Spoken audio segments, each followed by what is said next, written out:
చదువుతూ ఉన్నాం. అయితే మనము దేవునితో కలిసి నడవాలి అని అంటే గనక మనంతట మనము నడవలేము, పడిపోతాం. ఎందుచేత? మన బలహీనము, మనము శక్తిహీనము గనుక ఎవరి శక్తి కావాలి మనకి? దేవుని యొక్క శక్తి కావాలి. దేవుని యొక్క సహాయం అనేది మనకు తప్పనిసరిగా మనకు కావాలి. దేవుని సహాయము లేనిదే మనంతట మనము నిలబడగలమా? ఇప్పుడు చూడండి, పుట్టినటువంటి బిడ్డ పెరిగిన తర్వాత 5 నెలలు, 6 నెలలు, 7 నెలలు, 8 నెలలు, అలా సంవత్సరం అయిన తర్వాత ఏం చేస్తాడు వాడు?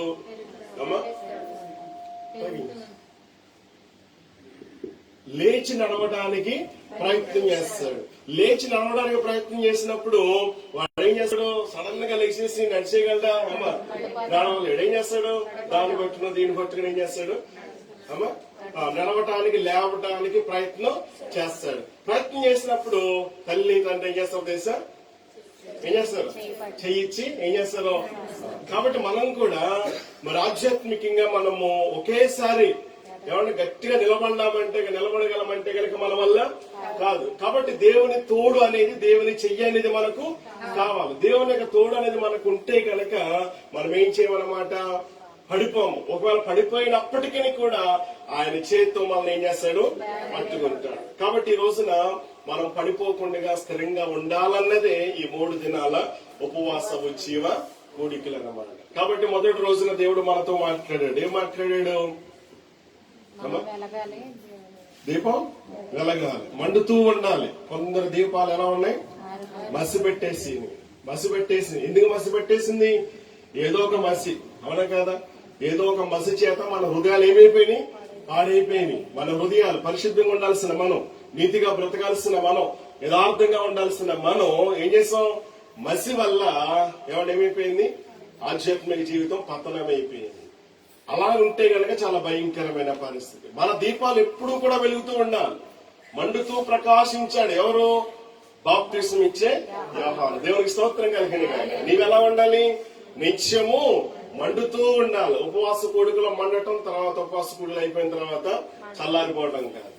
ఎవరిని ఆలోచించండి, 365 రోజులు కూడా దేవుని కోసం నీవు మండుతూ ఉండాలి. అనేక మందిని ఏం చేయాలా?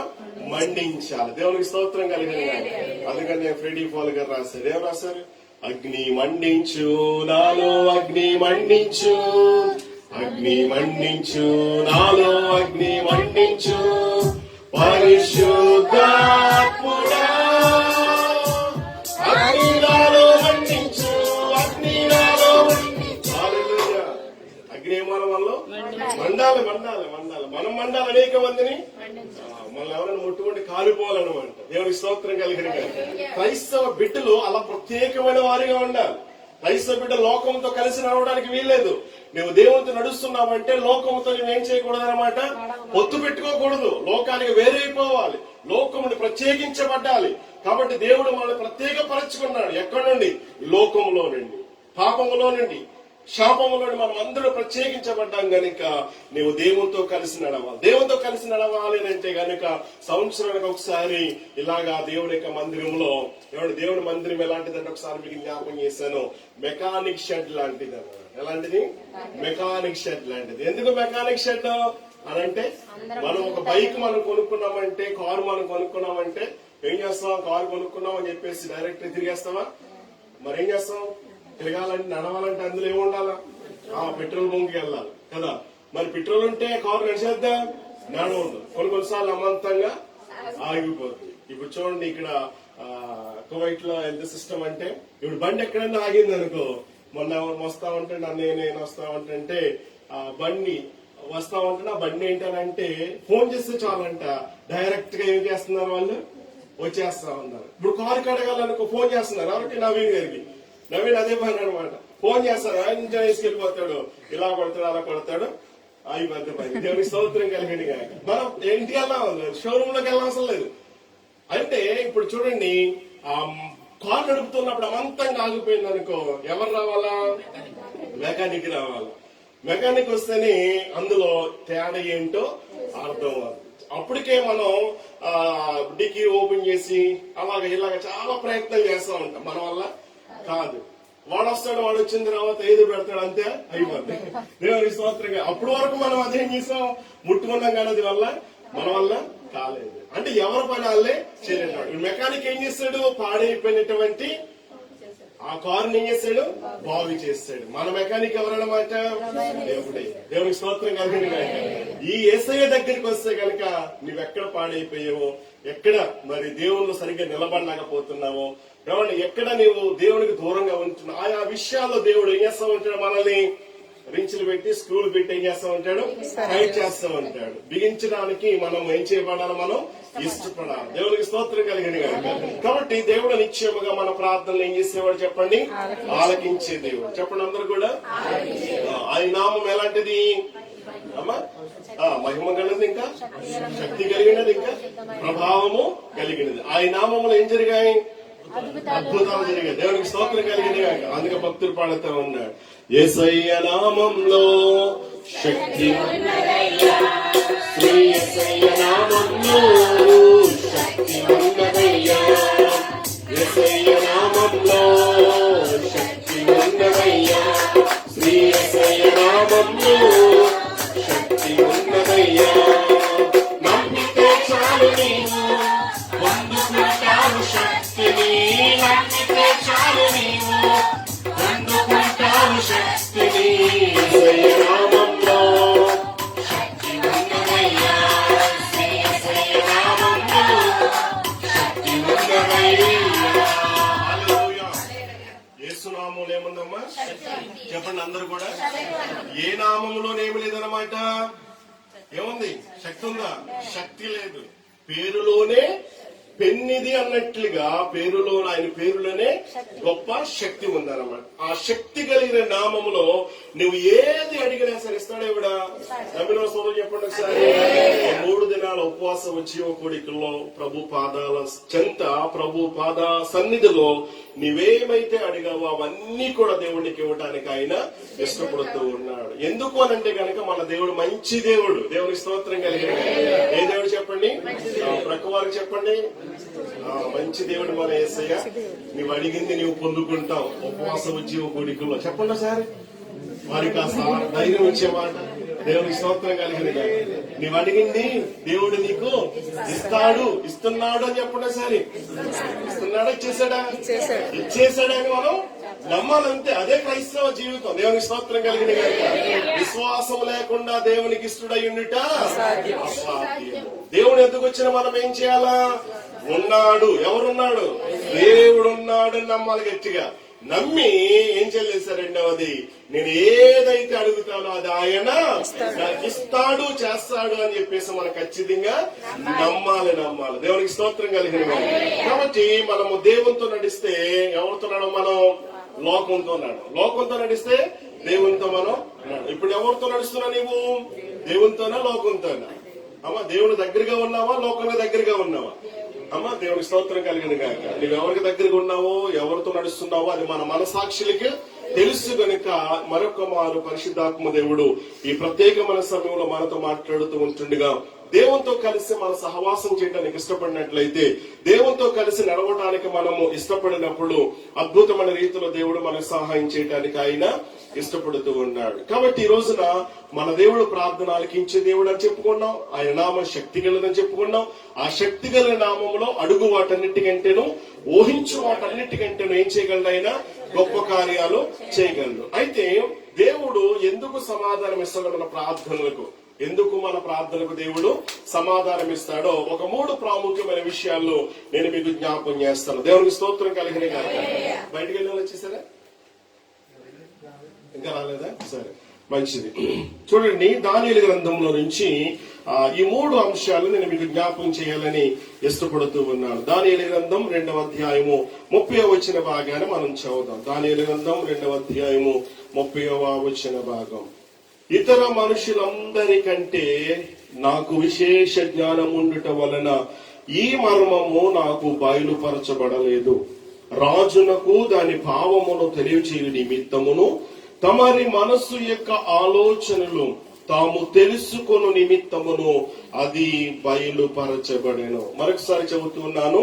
ఇతర మనుషులందరికంటే నాకు విశేష జ్ఞానముండుట వలన ఈ మర్మము నాకు ఏం చేయలేదు, బయలుపరచబడలేదు. నేనేదో జ్ఞానవంతుడని గొప్పవాడినని దేవుడు నాకు ఈ మర్మము తెలియచేయలేదు. మరి ఎందుకు ఇచ్చాడు? ఎందుకు సమాధానం ఇచ్చాడు? మర్మమును ఎందుకు దేవుడు బయలుపరిచాడు? మనం ఆరాధించే దేవుడు ఎలాంటి వాడంటే మర్మములను బయలుపరచగలిగిన దేవుడు. దేవుడికి స్తోత్రం కలిగిన హల్లెలూయా. అందుకే ఇర్మియా 33:3 మనం చదువుతాం. ఏం చదువుతాం? నాకు మొర్ర పెట్టము, నేను నీకు ఉత్తరం ఇస్తాను. దేవుడికి స్తోత్రం కలిగిన ఉత్తరం ఇవ్వటమే కాదు, నీవు గ్రహింపలేని అర్థం కానిటువంటివి నేను నీకేం చేస్తాను, తెలియపరుస్తాను అని అంటా ఉన్నాడు. ఈ యొక్క సన్నివేశాన్ని మనం కాస్త ఆలోచన చేయగలిగినట్లయితే మనందరికీ తెలిసినటువంటి ఈ యొక్క సన్నివేశం చూడండి. 2వ అధ్యాయములో మొదటి వచ్చిన భాగం వచ్చేసరికి ఆయనకు నిద్ర పట్టలేదంట. ఎవరికి నిద్ర పట్టలేదు? రాజైన నెబుకద్నెజరుకు. ఎందుకు నిద్ర పట్టలేదు అని అంటే గనక కలగన్నాడు. కలగంటే మరి నిద్రపోకపోవడం ఏంటి, నిద్ర పట్టకపోవడం ఏంటి? చూడండి ప్రియదేని బిడ్డలారా, 2వ వచ్చిన భాగంలో మనం చదువుతూ ఉన్నప్పుడు 2:2 కాగా రాజు తాను కరిన కలలను తనకు తెలియజెప్పుడగే సకల గాండ్రను గారడి విజ్జిగల వారిని మాంత్రికులను కల్దీలను పిలువనంపుడని ఆజ్ఞయ్యగా వారు వచ్చి రాజు సముఖమున నిలిచి ఏమంటున్నాడు? 3లో నేను ఒక కళ కన్నాను అని అంటా ఉన్నాడు. ఆ కళ భావాన్ని తెలుసుకోవాలి. నాకేముంది? మనోవ్యాకులమంది ఉన్నాననగా 4వ వచ్చిన భాగంలో ఏమన్నా తెలుసా? కల్దీలు సిరియ భాష తిట్లనిది రాజు చిరకాలము జీవించునుగాక తమరి దాసులకు కళ సెలవుయుడి, మేము దాని భావము తెలియజేస్తాం. నిద్ర పట్టలేదు. ఎందుకు నిద్ర పట్టలేదు? కలగన్నాడు కాబట్టి దానికి అర్థం ఏంటో తెలియలేదు. కాబట్టి చాలా మనోవ్యాకులము ఉన్నాడు గనుక మరి అక్కడ ఉన్నటువంటి బబులోను దేశంలో ఉన్నటువంటి జ్ఞానులందరినీ పిలిచి అంటున్నాడు, ఇదిగో మరి ఈ రీతిగా ఉన్నాను గనుక మీరు చెప్పండి అన్నాడు. అప్పుడు వారు ఏమన్నారో తెలుసా? రాజు చిరకాలము జీవించును గాక, నీవు గనక ఏం కల కన్నావో రాజా చెబితే మేమేం చేస్తాం, తెలియజేస్తాం అన్నారు. అప్పుడు రాజు ఏమన్నాడు తెలుసా? మేము దాని భావమును తెలియజేసేదేమని చెప్పేసి అన్నారు. చూడండి, అప్పుడు రాజు అన్నాడు 5వ వచ్చిన భాగంలో, నేను దాన్ని ఏం చేశాను, మరిచిపోయాడంట. మరిచిపోయాడు కాబట్టి ప్రాబ్లం వచ్చింది. ఇప్పుడు దేవుని స్తోత్రం. అమ్మా ఇక్కడే ఉన్నారు అందరూ కూడా. స్తోత్రం చెప్పండి ఒకసారి అంత గట్టిగా. అర్థమవుతున్న వాళ్ళు అంటే అర్థమవుతున్న వాళ్ళు స్తోత్రం చెప్పలేదని అర్థం అవ్వట్లేదన్నా. దేవుని స్తోత్రం కలిగింది కాక. హల్లెలూయా. మోషే ప్రార్థించగా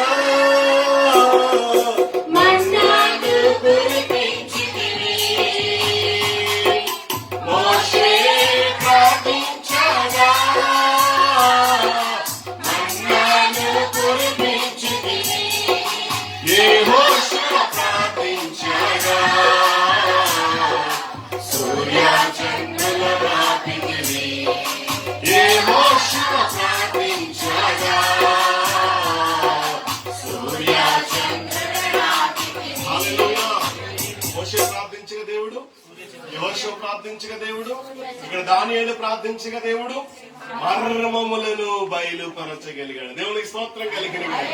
ఇక చూడండి ప్రియదేవి, నేనేదో పెద్ద జ్ఞానవంతునని దేవుడు నాకు ఈ విషయాన్ని తెలియచేయలేదు. ఎందుకు తెలియజేశాడంటే, ఎందుకు ప్రార్థించగా దేవుడు సమాధానం ఇచ్చాడంటే దానికి ఆన్సర్ చెప్పక ముందు ఈ స్టోరీ మీకు అర్థం కావాలి. కాబట్టి ఇప్పుడు నేను మీకు పరిచయం చేస్తా ఉన్న, జాగ్రత్తగా వినండి. ఎన్ని విషయాల్లో చెప్తానన్నాను? ఏ 3 విషయాలు? మన ప్రార్థనకు దేవుడు ఎందుకు సమాధానం ఇవ్వాలి, ప్రార్థన ఎలా చేయాలో నేర్చుకున్నా, అవునా కదా? ఎలా చేయాలో మనకు తెలుసు. ఎలా చేయాలి? అబ్బో దేవుని స్తోత్రం కలిగిన కాక. ఎలా చేయకూడదు ఇవన్నీ కూడా మీకు తెలుసు. గతంలో జ్ఞాపకం చేశాను. ఉపవాసం అంటే ఏంటో, ఎన్ని రకాల ఉపవాసాలు ఉన్నాయి కూడా నేను మీకు జ్ఞాపకం చేస్తాను. గుర్తున్నాయో లేదో తెలియదు మీకు. దేవుని స్తోత్రం. గుర్తున్నాగా? వెరీ గుడ్, మంచిది. మంచిని మీరు ఎప్పుడు మర్చిపోరు. హల్లెలూయా. చాలా సంతోషం. ఇక్కడ చూడండి, దేవుడు దానియేలు ప్రార్థనను వినడలేదా? విన్నాడు. స్తోత్రం చెప్పండమ్మా. చూడండి, రాజు అన్నాడు, నేను దాన్ని మరిచిపోతుంది గాని కలను దాని భావమును మీరేం చేయాలి, తెలియచేయని ఎడల మీరేమవుతా తెలుసా, తృప్తినీలుగా చేయబడుదురు, ఇంకా మీ ఇండ్లు పెంట కుప్పగా చేయబడను. చూడండి 6వ వచ్చిన భాగం, కలను దాని భావమును తెలియజేసిన ఎడల దానములున్నాయి, బహుమానములున్నాయి, మహాఘనత. చూడండి, నా సముఖములో నందుదురు గనుక కలను దాని భావమును తెలియజేయడనగా. సరే, కళ చెబితే ఫలితం ఉంది, చెప్పకపోతే ఫలితం ఉంది. చెబితే ఏంటి ఫలితం, చెప్పకపోతే ఏంటి ఫలితం? దేవుడి స్తోత్రం కలిగిన కాక. చెప్పకపోతే ఏంటి? అమ్మ తుత్తినిలుగా చేస్తారు, ఇళ్ళన్నీ కూడా పెంట కుప్పగా చేస్తాడంట. ఎంత భయంకరమైన పరిస్థితి. చెబితే ఘనత, బహుమానాలు, కిరీటాలు, సన్మానాలు. అబ్బా చాలా అద్భుతంగా ఉంటారు. చూడండి ప్రియ దేవుని బిడ్డలు, తెలియజేయడానిగా మరలా చూడండి 7వ వచ్చిన భాగంలో, రాజు ఆ కలను తమరి దాసులమైన మాకు చెప్పిన ఎడల మేము దాని భావమును తెలియజేయమని మరలా ప్రత్యుత్తరం ఇచ్చారంట. అంటే రెండోసారి మరలా ప్రత్యుత్తరం ఇచ్చారంట. ఇప్పుడు అందుకు రాజు ఉత్తరం ఇచ్చి చెప్పినదేమనగా, నేను ముందే చెప్పాడు కదా, నేను మరిచిపోయాను కాబట్టి కాలం చెప్పాలని, నేను మరిచి ఉండుట చూచి మీరు చూచి కలహారణము చెయ్యవలని మీరు కనిపెట్టుచున్నట్లు నాకు ఏం చేస్తామని అర్థమవుతుంది. నేను రాజుని, నాతోనే మీరు గేమ్స్ ఆడదాం అనుకుంటున్నారా, నాతోనే నన్నే మరి బుట్లో పడద్దాం అనుకుంటున్నారా అన్నట్టుగా నని. చూడండి, కాలము ఉపాయముగా గడపవలనని అబద్ధమును మోసపు మాట నాయుడు పలుక నిర్దేశించి ఉన్నారు. మీరు కళను చెప్పలేకపోయినట్లు నేను చెప్పిన మాట ఖచ్చితంగా ఏం చెప్పాడు? సరే, ఎంత భయంకరమైనటువంటి పరిస్థితితో చూడండి ప్రియమైన బిడ్డలారా. అటువంటి పరిస్థితుల్లో 10వ వచ్చిన భాగంలో వాళ్ళు ఏమన్నా తెలుసా? చూడండి జాగ్రత్తగా వినండి. అందుకు కల్దీలు ఇలాగూ ప్రత్యుత్తరం ఇచ్చిరి. చూడండి జాగ్రత్తగా వినండి ప్రియమైన బిడ్డలారా. నేను చదువుతున్నాను, భూమి మీద ఏ మనుష్యుడును రాజు అడిగిన సంగతి. చూడండి, భూమి మీద ఉన్నటువంటి ఏ మనుష్యుడు వల్ల కూడా సాధ్యమైన అసాధ్యమా? అమ్మ చెప్పాలి. నిద్రపోతున్నా సోదరు చెప్పండి సారి, మెలుగున్నా చెప్పండి. సాధ్యమా సాధ్యమా? Very good. సాధ్యమా సాధ్యమా? మనుషులకి అసాధ్యం, దేవునికి. ఆ దేవుడు ఎక్కడున్నాడు? మన దేవుడు పరలోకమందున్న దేవుడు, సమస్తమును కూడా బయలుపరచగలిగిన దేవుడు. వారేమన్నా తెలుసా? రాజా, ఇదిగో నీవు అడిగింది భూలోకములో ఉన్న ఎవ్వరి తరం కూడా కాదు. ఈ విషయం తెలియదు. ఏ విషయం? రాజుగారికి పరలోకములో ఉన్న దేవుడు ఎలాంటి వాడు, ఆయన గొప్పతనం ఏంటో, ఆయన మహత్యం ఏంటో, ప్రార్థన ఆలకించేవాడని, మర్మములు బయలుపరచగల దేవుడు అని రాజుగారికి తెలియదు. కాబట్టి ప్రియ దేవుని బిడ్డలారా, ఇక్కడ అంటా ఉన్నారు, ఇక వారు మీకు అసలు ఎవరు కూడా చెప్పడం అసాధ్యం అని చెప్పేసి అన్నారు. చూడండి తర్వాత, అమ్మా ఏ చక్రవర్తి అధికారియు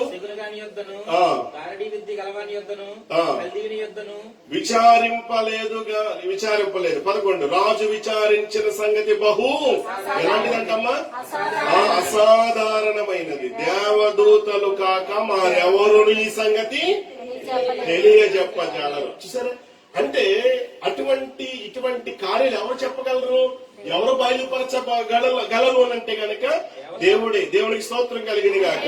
ఇప్పుడు చూడండి, ఇంకా అంటా ఉన్నారు, ఈ సంగతి తెలియజెప్పజాలరు. దేవతలు నివాసములు శరీరుల మధ్య ఉండవు కదా. అంటే 12వ వచ్చిన భాగములు, అందుకు రాజు కోపము తెచ్చుకుని అత్యాగ్రహము గలవాడై బబులోనులోని జ్ఞానులందరినీ ఇక ఆజ్ఞ జారీ చేస్తాడు. ఎందుకని? కళ మర్చిపోయాడు కాబట్టి. కళ చెప్పడం అంటే 2 సార్లు ఆల్రెడీ ఏం చేశారు? ఏకకారంగా మాట్లాడితే రాజుగారికి ఏమొచ్చింది?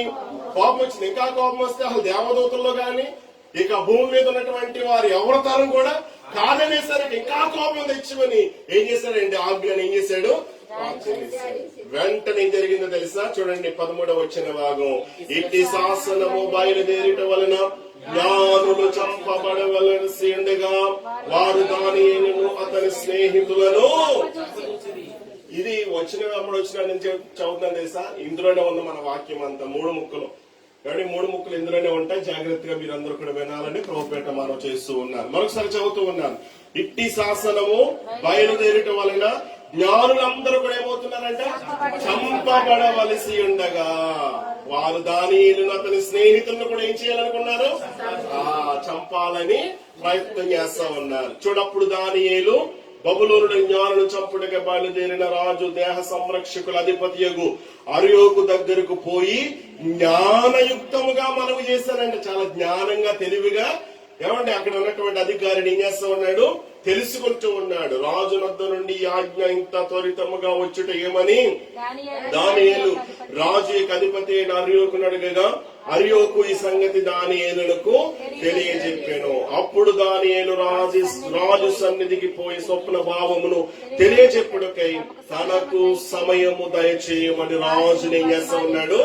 బతిమాలుకున్నాడు. రాజుగారు ఇంత త్వరగా ఆజ్ఞ జారీ చేశాడు. ఏంటి ఆజ్ఞ? బబులోను దేశంలో ఉన్నటువంటి జ్ఞానులందరూ కూడా ఏం చేయబడుతున్నారు? చంపబడాలనే ఆజ్ఞ. వారితో పాటు అక్కడ ఉన్నారు దేవుని బిడ్డలు. ఎవరు?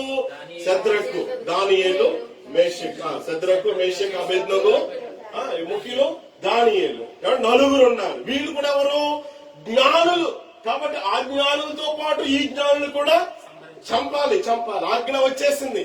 మరి రాజుగారు ఎంత బుద్ధిహీనంగా ఇంత తొందరపడి ఎందుకు నిర్ణయం తీసుకున్నాడని చెప్పేసి అడిగితే పలానా విషయాలన్నీ కూడా అర్యోకు దానియేలుకు తెలియజెప్పడం జరిగింది. చెప్పిన తర్వాత దానియేలు ఏం చేశాడు? 17 వచ్చిన భాగం. అప్పుడు దానియేలు తన ఇంటికి పోయి తన స్నేహితులైన అనన్యాకును మిషాయేలుకును అజర్యాకును సంగతి తెలియజేసి తానును తన స్నేహితులను బబులోనులో తక్కిన జ్ఞానులతో కూడా నశింపకుండానట్లు ఆ కలయిక మర్మ విషయములో పరలోకమందున్న దేవుని వలన కటాక్షము పొంద నిమిత్తమై ఆయనను వేడుకునుడని వారిని హెచ్చరించాను. అలా హెచ్చరించినప్పుడు వెంటనే వారు ఏం చేశారు తెలుసా? ప్రార్థించినప్పుడు 19 వచ్చిన భాగంలో దేవుడు వెంటనే సమాధానం వచ్చేసింది. సమాధానం వచ్చేసరికి 20 వచ్చిన భాగంలో దానియేలు దేవుణ్ణి స్తుతిస్తూ ఉన్నాడు. అద్భుతమైన రీతిలో దేవుణ్ణి స్తుతిస్తూ ఉన్నాడు. ఆ మాటలు చదవటానికి నేను ఇష్టపడుతూ ఉన్నాను. ఆయన ఎలాంటి వాడో తెలుసా? 20 వచ్చిన భాగం ఎట్లనగా దేవుడు జ్ఞాన బలములు గలవాడంట. దేవునికి స్తోత్రం కలిగిన మన దేవుడు ఎలాంటి వాడు చెప్పండి? జ్ఞాన బలములు గలవాడు. ఇంకా యుగములన్నిటను దేవుడి నామం ఏం చేయబడుతా ఉంది? స్తుతి నొందునుగాక. ఇంకా ఆయన కాలములను సమయములను మార్చువాడయుండి ఇంకా ఏమన్నాడు? రాజులను త్రోసివేయచ్చు నియమించుచూ ఉన్నవాడును, వివేకులకు వివేకమును జ్ఞానులకు జ్ఞానమును ఏం చేసేవాడు? అనుగ్రహించు దేవుడు. అంధకారములోని సంగతులు ఆయనకు తెలియను. అంధకారము సంగతులు ఎవరు తెలుసమ్మా? దేవుడికి తెలుసు. అంధకారంలో మనకేం జరుగుతుందో మనకేం తెలుసు? ఏం తెలియదు మనకి. కానీ దేవుడు జ్ఞాన బలములు గలవాడు గనుక వెలుగులో మనం ఏం చూడగలమో చీకటిలో ఆయనకు మన వెలుగు ఎంతలా స్పష్టంగా చూస్తామో చీకటిలో కూడా ఆయనకు అంత కన్నులకు మరుగైనది ఏదీ లేదన్నమాట. నివాస స్థలము ఆయన ఉన్నది. మా పితరుల దేవాన్ని వివేకమును బలమును అనుగ్రహించున్నావు. మేమడిగిన ఈ సంగతి ఇప్పుడు నాకు తెలియజేస్తున్నావు గనుక నేను నిన్ను అలాగా చెబుతూ దేవుని బిడ్డలారా దేవుణ్ణి స్తుతించిన తర్వాత 25వ వచనం దగ్గరికి వచ్చేసరికి కావున అర్యోకు రాజునకు భావము తెలియజెప్పగల యొక్క మనుష్యుని చెరపట్టబడిన యూదులలో నేను కనుగొంటిని. రాజు సముఖమున మనవి చేసి దానియేలు త్వరగా దేవుని సన్నిధికి తోడుకొని పోయేను. ఇదంతా జరిగింది కనుక అర్యోకు ఇలా జరిగిందని చెప్పేసి వెంటనే ఏం జరిగిందని తెలుసుకున్నారు? పలానా వ్యక్తి ఉన్నాడు. ఆ వ్యక్తి ఎవరు? దానియేలు. ఆ దానియేలు వల్ల సాధ్యమవుద్దని చెప్పేసి దానియేలు ఎక్కడ తీసుకెళ్లిపోయారు? రాజు గారి దగ్గరికి తీసుకెళ్లిపోయారు. ఇప్పుడు చూడండి 26వ వచ్చిన భాగం. రాజు నేను చూచిన కలయు దాని భావం తెలియజెప్పుడా నీకు సఖ్యమా అని బెల్షస్సరు దానియేలును అడగగా దానియేలు రాజు సముఖమును ఇలాగూ ప్రత్యుత్తరం ఇచ్చాను. మీరడిగిన ఈ మర్మము జ్ఞానులైనను గారడి విద్యగల వారైనను సగుణగాండ్రైనను జ్యోతిష్కులైనను చెప్పజాలను. చూడండి, జ్యోతిష్యులు గాని జ్యోతిష్యం చెప్పేటువంటి వారు ఏం చేస్తారు? వాళ్ళు రామ్మ చిలక అంటారు, చిలక వస్తుంది తీస్తుంది తీసిన తర్వాత వాడికి ఏం తెలుసు? వాడి జాతకమే తెలియదు. వాడి జాతకమే తెలుసుంటే కనుక పెట్టి పట్టుకుని ఆ కర్ర పట్టుకుని ఎందుకక్కడ పడుతుంటాడు? దేవుని స్తోత్రం కలిగిన కనుక. హల్లెలూయా. చూడండి ప్రీతిని, వారి వల్ల ఎవరి వల్ల కూడా కాలేదంట. ఇప్పుడు చూడండి, నీ వల్ల వద్దా అబ్బాయి, నీ వల్ల వద్దా అని అంటే గనక దానియేలు నేనే పెద్ద జ్ఞానం గలవాడిని, ఈ మర్మం నాకే దేవుడు చెప్పేశాడని చెప్పేసి కాలు రగరేలేదు. ఏమన్నాడు తెలుసా? చూడండి అక్కడ, అయితే మర్మమును బయలుపరచగల దేవుడొకడు. అబ్బా, దేవునికి స్తోత్రం కలిగిన హల్లెలూయా. ఇప్పుడు అందరూ కూడా సౌమ్యపడసారి పరలోకమందున్నాడు అంచె దినములు ఎందుకు కలుగబోదానని ఆయన రాజుకు నెబుకద్నెజరునకు తెలియజేసెను. ఇప్పుడు చూడండి ఎలా బయలుపరిచేశాడో తెలుసా? తాను పడుకున్నప్పుడు కల రాకముందు తన పరిస్థితి ఏంటో దేవుడు మొత్తం అంతా కూడా ఇక్కడ దానియేలుకి బయలుపరుస్తూ ఉన్నాడు. ఏమో తెలుసా? చూడమాట భలే ఉంటది. చూడండి, తాము పడక మీద పరుండగా తమరి మనసులో కలిగిన స్వప్న దర్శనములు ఏమనగా, రాజా ప్రస్తుత కాలము గడిచిన పిమ్మట ఏమి జరుగునో అనుకుని తాము పడక మీద పరుండి మనోచింత గలవారి ఉండగా, సరే పడక మీద పరుండి ఎలా ఉన్నాడంట? మనోచింత గలవాడై ఉండి ఆ మర్మములను బయలుపరచవాడు కలుగబోదానికి తమరికి తెలియజేసాను. దేవునికి స్తోత్రం కలిగిన హల్లెలూయా. అలాగా ఉంటా ఉన్నప్పుడు మన 30 వచనం వచ్చేసరికి ఇతర మనుషులందరికంటే నాకు విశేష జ్ఞానం ఉండటం వల్ల దేవుడు నాకు చెప్పలేదు. దేవునికి స్తోత్రం కలిగిన తర్వాత అలా చెప్పిన తర్వాత 31 నుంచి అవుతే రాజు గారికి ఏం కల వచ్చిందో చెప్పాడన్నమాట. ఇప్పుడు ఏ కళ వచ్చిందో అది నేను మీకు చెప్పనులే గాని, ఇక్కడ దానియేలు దేవునికి ఏం చేశాడు? ప్రార్థించాడు, మొర్రపెట్టాడు. మొర్రపెట్టినప్పుడు ప్రార్థించినప్పుడు దేవుడు ఏమిచ్చాడు? ఏమిచ్చాడు? సమాధానం ఇచ్చాడు. ఆన్సర్ ఇచ్చాడా లేదా? దేవుని స్తోత్రం కలిగిన గాని. ఇప్పుడు మన దేవుడు ఎలాంటి దేవుడు అన్నమాట? ప్రార్థనలు ఆలకించే దేవుడు. ఆయన ప్రార్థనలకు సమాధానం ఇచ్చే దేవుడు. అయితే ఈ రోజు నన్ను జ్ఞాపం చేస్తూ ఉన్నాను, దానియేలు ప్రార్థనకు ఎందుకు సమాధానం వచ్చింది? ఈ రోజు నీ ప్రార్థన ఎందుకు దేవుడు సమాధానం ఇవ్వాలి అని అంటే గనక 3 విషయాల్లో ఒక విషయాన్ని చూడండి. 18వ వచనం దగ్గరకు వద్దాం. మరలా 18వ వచన భాగం, తానును తన స్నేహితులను బబులోనులో తక్కిన జ్ఞానులతో కూడా నశింపకుండునట్లు. ఆ మాట మీరు అండర్లైన్ చేసుకో. నశింపకుండునట్లు. ఎక్కడున్నారు వీళ్ళు? బబులోను దేశములో జ్ఞానులతో పాటు జ్ఞానులు ఎవరు? దానియేలు, శద్రకు, మేషకు, అబేద్నెగోలు. వీళ్ళు ఎవరు? జ్ఞానులు.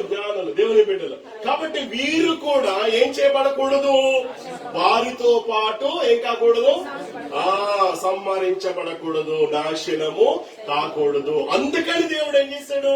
దానియేలు తన 3 స్నేహితులు ప్రార్థించగా దేవుడు వెంటనే దానియేలు ప్రార్థనకు దేవుడు సమాధానం ఇచ్చాడు. అంటే దేవుని ఉద్దేశం ఏంటి అన్నమాట? నా బిడ్డలు అక్కడ ఉన్నారు, వారిని బట్టి వారు నాశనం కాకూడదు. వారి వల్ల దేవుడి నామం అక్కడ ఏం చేయబడాలా? మహిమపరచబడాలా, నా శక్తి అక్కడ కనుపరచబడాలా అని చెప్పేసి దానియేలు ఈ 3 అడిగినటువంటి దానికి అద్భుతమైన రీతిలో దేవుడు ఏమిచ్చాడు అన్నమాట? ఫలితాన్ని ఇచ్చాడు. చూడండి, దేవుని ఉద్దేశం ఎంత మంచి ఉద్దేశమో, అవునా కదా? దేవుని ఉద్దేశం ఏ ఉద్దేశం అమ్మా? మంచి ఉద్దేశాలు. అందుకే ఇర్మియా గ్రంథంలో అంటాడు, నేను మీ ఎడల కలిగి ఉన్న తలంపులంట అవి హాని చేసేవి కాదంట. దేవునికి స్తోత్రం కలిగిన ఒకరి ఎడల ఒకరి ఆలోచన ఎలాగుంటాయి? హాని చేసేవిగా ఉంటాయి, కీడు చేసేవిగా ఉంటాయి. ఆలోచన చేయండి. మనకి ఎదురుగా ఉన్నప్పుడు మంచిగానే కనబడతారు, మంచిగానే మాట్లాడతారు, మంచి ఆలోచనలే ఆలోచిస్తున్నారేమో అనుకుంటాం గాని దుష్ట హృదయం లోన్ ఉంటదంట. పైకి ఏం చేస్తా ఉంటారు? పొరుగు వారితో సమాధానంగానే మాట్లాడుతూ ఉంటారు. అయితే దేవాది దేవుడు లోపల ఒకటి పెట్టుకుని బయట ఒకటి ఉంటది ఆయనకి. అలా అనుకుంటే దేవుడు ఎలా అవుతాడు? ఆయన ఆలోచించండి. మనుషులుగా నువ్వు లోపల ఒకలాగా ఉంటావు, బయట ఒక రకంగా ఉంటావు. మందిరంలో ఒక రకమైన భక్తి, బయటికి వెళ్ళిన తర్వాత ఒక రకమైన భక్తి. ఇక్కడ ఉన్న భయం బయటికి వెళ్ళిన తర్వాత ఉండదు. ఇక్కడ ఉన్నటువంటి మాటలు బయటికి వెళ్ళిన తర్వాత అలా మాట్లాడగలవా? అలా ప్రవర్తించగలవా? అలా నడవగలవా? ఆలోచించండి. ఇక్కడున్న దేవుడు అక్కడ ఉండడా? నేను ఎప్పుడు కూడా చెబుతూ ఉంటాను, ఈవెన్ మనం ఎక్కడికి వెళ్ళినా సరే దేవునికి సన్నిధి మనతో. దేవుడు మనం చూస్తూ ఉన్నాడు. ఎక్కడికి వెళ్ళేస్తారు. అందుకే 139 సంగీతంలో ఏం చదువుతాం మనము? ఆకాశములకు ఎగిరిపోదామని, రెక్కలు కట్టుకుని ఎగిరిపోదామన్నా ఎక్కడ ఉన్నాడంట? అక్కడ ఉన్నాడు. ఇక కింద వెళ్ళిపోదామన్నా అక్కడ కూడా ఉన్నాడంట. ఎక్కడికి వెళ్ళిపోదామన్నా కాబట్టి ఎక్కడికి వెళ్ళినా సరే ఆయన మనల్ని చూస్తూనే ఉన్నాడు. దేవుడి ఉద్దేశం ఎంత మంచిదంటే మనమందరము కూడా ఏం కాకూడదమ్మా? నశింపకూడదు. ఇందాక మీకు జ్ఞాపకం చేశాను చూడండి, ఒకసారి మరొకసారి మాట చదివి కాస్త ముందుకు వెళ్తాం. లోకసు వార్తలో మరి ఒక దయ్యం పట్టినటువంటి వ్యక్తి మనకు కనబడుతా ఉన్నాడు. 8వ అధ్యాయము 28వ వచ్చిన భాగాన్ని ఒకసారి చదువుదాం. ఒకసారి 8వ అధ్యాయము 28వ వచ్చిన భాగం. వాడు యేసును చూసి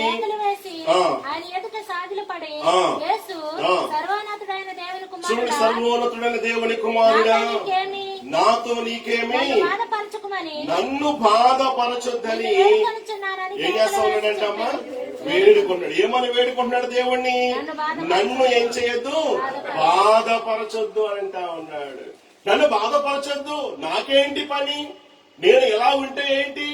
నేను ఎక్కడుంటే ఏంటి? నీకు నాతో సంబంధం ఏంటి? నా శరీరాన్ని నేను గాయాలు చేసుకుంటే నీకేంటి పని అని మాట్లాడుతా ఉన్నాడు. ఎవరు? ఒక వ్యక్తి. ఈ వ్యక్తికి ఏం పట్టింది? దెయ్యాలు పట్టాయి కాబట్టి లోపడున్న దెయ్యాలు అలా ఇతని చేత మాట్లాడిపిస్తూ ఉన్నాయి. చూడు, నాతో నీకేంటి పని? నాతో నీకేంటి పని? ప్రభు అనుకున్నారు, నువ్వు ఇలా గాయపరచబడుతున్నావు కాబట్టి, ఇలా నేను సంఖ్యలతో కట్టేస్తున్నారు కాబట్టి, నీవు ఇంట్లో ఉండాల్సినటువంటి నీవు ఇంట్లో ఉండట్లేదు గనుక, ఇంట్లో సరిగ్గా బట్టలు కట్టుకోవాల్సిన నీవు సరిగ్గా బట్టలు లేకుండా నీవు ఉన్నావు కాబట్టి, ఇదిగో నేను నిన్నేం చేయడానికి వచ్చాను? బాగు చేయడానికే వచ్చాను. నీవు అలా నాశనం కాకూడదు, నీవు అలా మరి ఉండటానికి వీల్లేదు కాబట్టి దేవుడికి మంచి ఉద్దేశం ఉంది కనుకనే దేవుడు వచ్చేయమన్నాడు తెలుసా? ఇదిగో దేవుడు చూసిన వెంటనే ఆ సాతాను ఏం చేస్తా ఉంటా ఉంది? లోపడుండి బయటకు మాట్లాడుతాం. సరే దేని బిడ్డలారా, వెంటనే దేవుడు ఏం చేశాడు? చూడండి వచ్చిన బాగా ఆ మనిషిని విడిచి వెలుపులకు రమ్మని అపవిత్రాత్మకు ఆజ్ఞాపించెను. అది అనేక పర్యాయములు వారిని పట్టుచూ వచ్చిన కనుక వారిని గొలుసులతోనూ, చూడండి, వారిని గొలుసులతోనూ కాలి సంఖ్యలతోనూ కట్టి కావలి అందుంచిరి. కానీ వాడు ఏం చేస్తాడంట?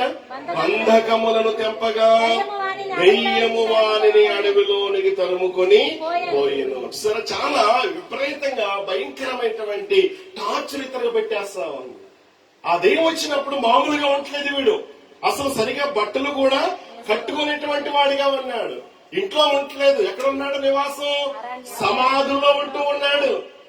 ఎక్కడ ఉండాలి వ్యక్తి? మనుషులు అమ్మా ఎక్కడ ఉండాలి? నివాసం ఎక్కడ చేయాలి మనం? అమ్మా ఇంట్లో ఉండాలి కదా. ఇంట్లో ఉండకుండా ఎక్కడ ఉన్నాడు? సమాధుల్లో ఉన్నాడు. మరి సమాధిలో తిరుగుతున్నా ఉన్నటువంటి ఆ తల్లిదండ్రులు ఆ బిడ్డ చూస్తుంటే ఎంతగా దుఃఖిస్తా ఉంటారు. నాతో నీకేంటి పని మాట్లాడిపిస్తా ఉంది సాతాను. నా ప్రియదేని బిడ్డలు ఆలోచన చేయండి. ఇక్కడ దేవుడికి ఉద్దేశం ఏంటో తెలుసా? వాడు ఆ రీతిగా తనతో నాశనం చేసుకుంటున్నాడు కనుక ఆ వ్యక్తి ఏం కాకూడదు? నాశనం కాకూడదు. అమ్మ దేవుని స్తోత్రం కలిగిన చెప్పండి. కాబట్టి దేవుడి యొక్క ఉద్దేశం ఏంటో తెలుసా? మనమందరము కూడా బాగుండాలన్నది దేవుని ఉద్దేశం. దేవుడు మన ప్రార్థనకు ఎందుకు సమాధానం ఇస్తాడంటే, మనము మన పాపములో మనము చనిపోకూడదు, లేకపోతే గనక మనము నశింపకూడదు అని చెప్పేసి మనం అడిగింది దేవుడు తప్పనిసరిగా ఇస్తాడు. ఒకవేళ నువ్వు అడిగింది ఇవ్వకపోతే నువ్వెక్కడ బాధపడతావు అని చెప్పేసి దేవుడికి తెలుసా తెలీదా? తెలుసు కనుక నువ్వు అడిగింది ఆయన తప్పనిసరిగా ఇస్తాడు. అది ఇస్తాడు. ఎలా అడగాలి? ఒక మరి ప్రాసెస్ అంతా కూడా ఎలా పడతావా? అడగకూడదు. దేవుని చిత్తములో మనం ప్రార్థన చేయాలి. దేవుని చిత్తములో మనం అడిగితే ఆయన చిత్తములు ఏది అడిగినా సరే అది మనకు ఆయన ఇవ్వటానికి సిద్ధంగానే ఉన్నాడు. దేవునికి స్తోత్రం కలిగిన గాక. కాబట్టి ఇక్కడ ఆ వ్యక్తిని చూసి దేవుడు ఏం చేస్తే ఆ వ్యక్తిని స్వస్థపరచినట్లుగా మనం చూస్తా ఉన్నాం. కాస్త ముందుకు వస్తే గనక మరి బెతెస్దా కోనేరు దగ్గర యోహాను సువార్తలో మనం చదువుతాము. అక్కడ కూడా ఒక వ్యక్తి పడి ఉన్నాడంట. ఎన్ని సంవత్సరాలు అంటే తెలుసా? 35 సంవత్సరాలుగా పడి ఉన్నాడంట. పడి ఉన్న లేవలేకపోతూ ఉన్నాడు. అక్కడ ఉన్నటువంటి ఒక ప్రత్యేకత ఏంటి? అక్కడ కోనేరు ఉంది. కోనేరు ఏం చేస్తా ఉంది? అక్కడ కోనేరులోనికి ఒక దేవదూత వస్తూ ఉంది. దేవదూత వచ్చి ఏం చేస్తా ఉంది? నీళ్లు కదిలిస్తూ ఉంది. కదిలిస్తున్నప్పుడు ఏం జరుగుతా ఉంది?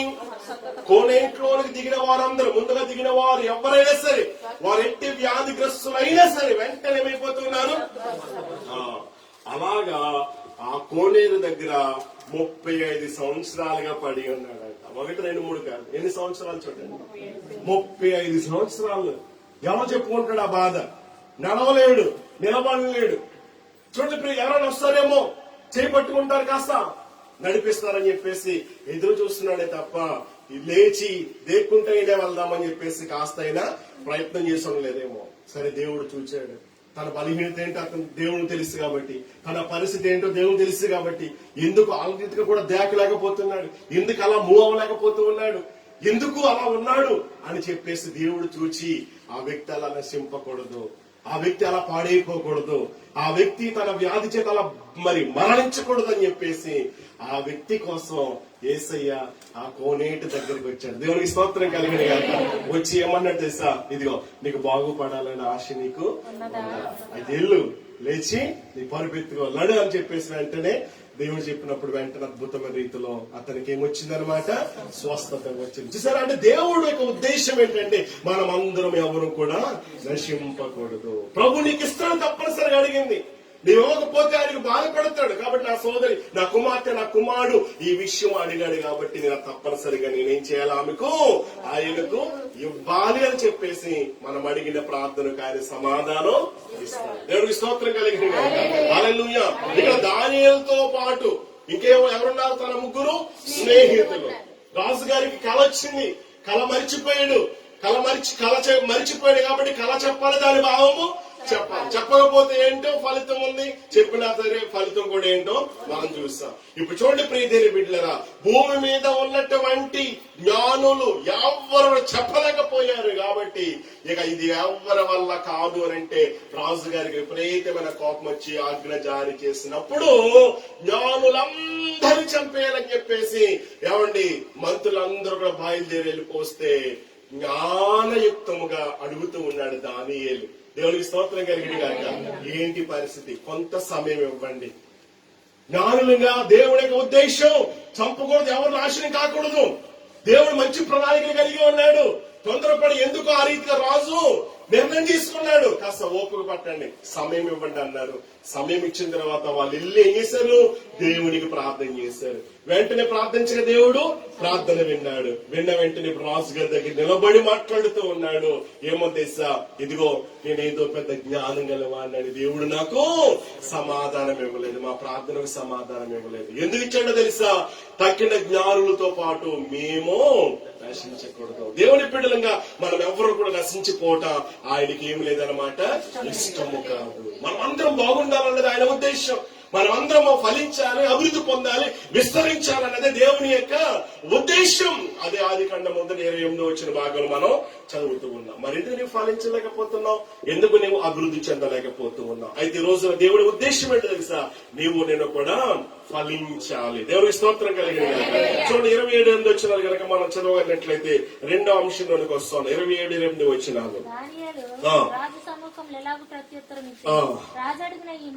చూడండి. 27 వచ్చినాలు ఈ మర్మము జ్ఞానులైనను విద్య గలవారైనను జ్యోతిష్కులైనను తెలియజెప్పజాలరు. 28 అయితే మర్మములను బయలుపరచగల దేవుడొకడు పరలోకమందున్నాడు. దేవునికి స్తోత్రం కలిగిన గాక. హల్లెలూయా.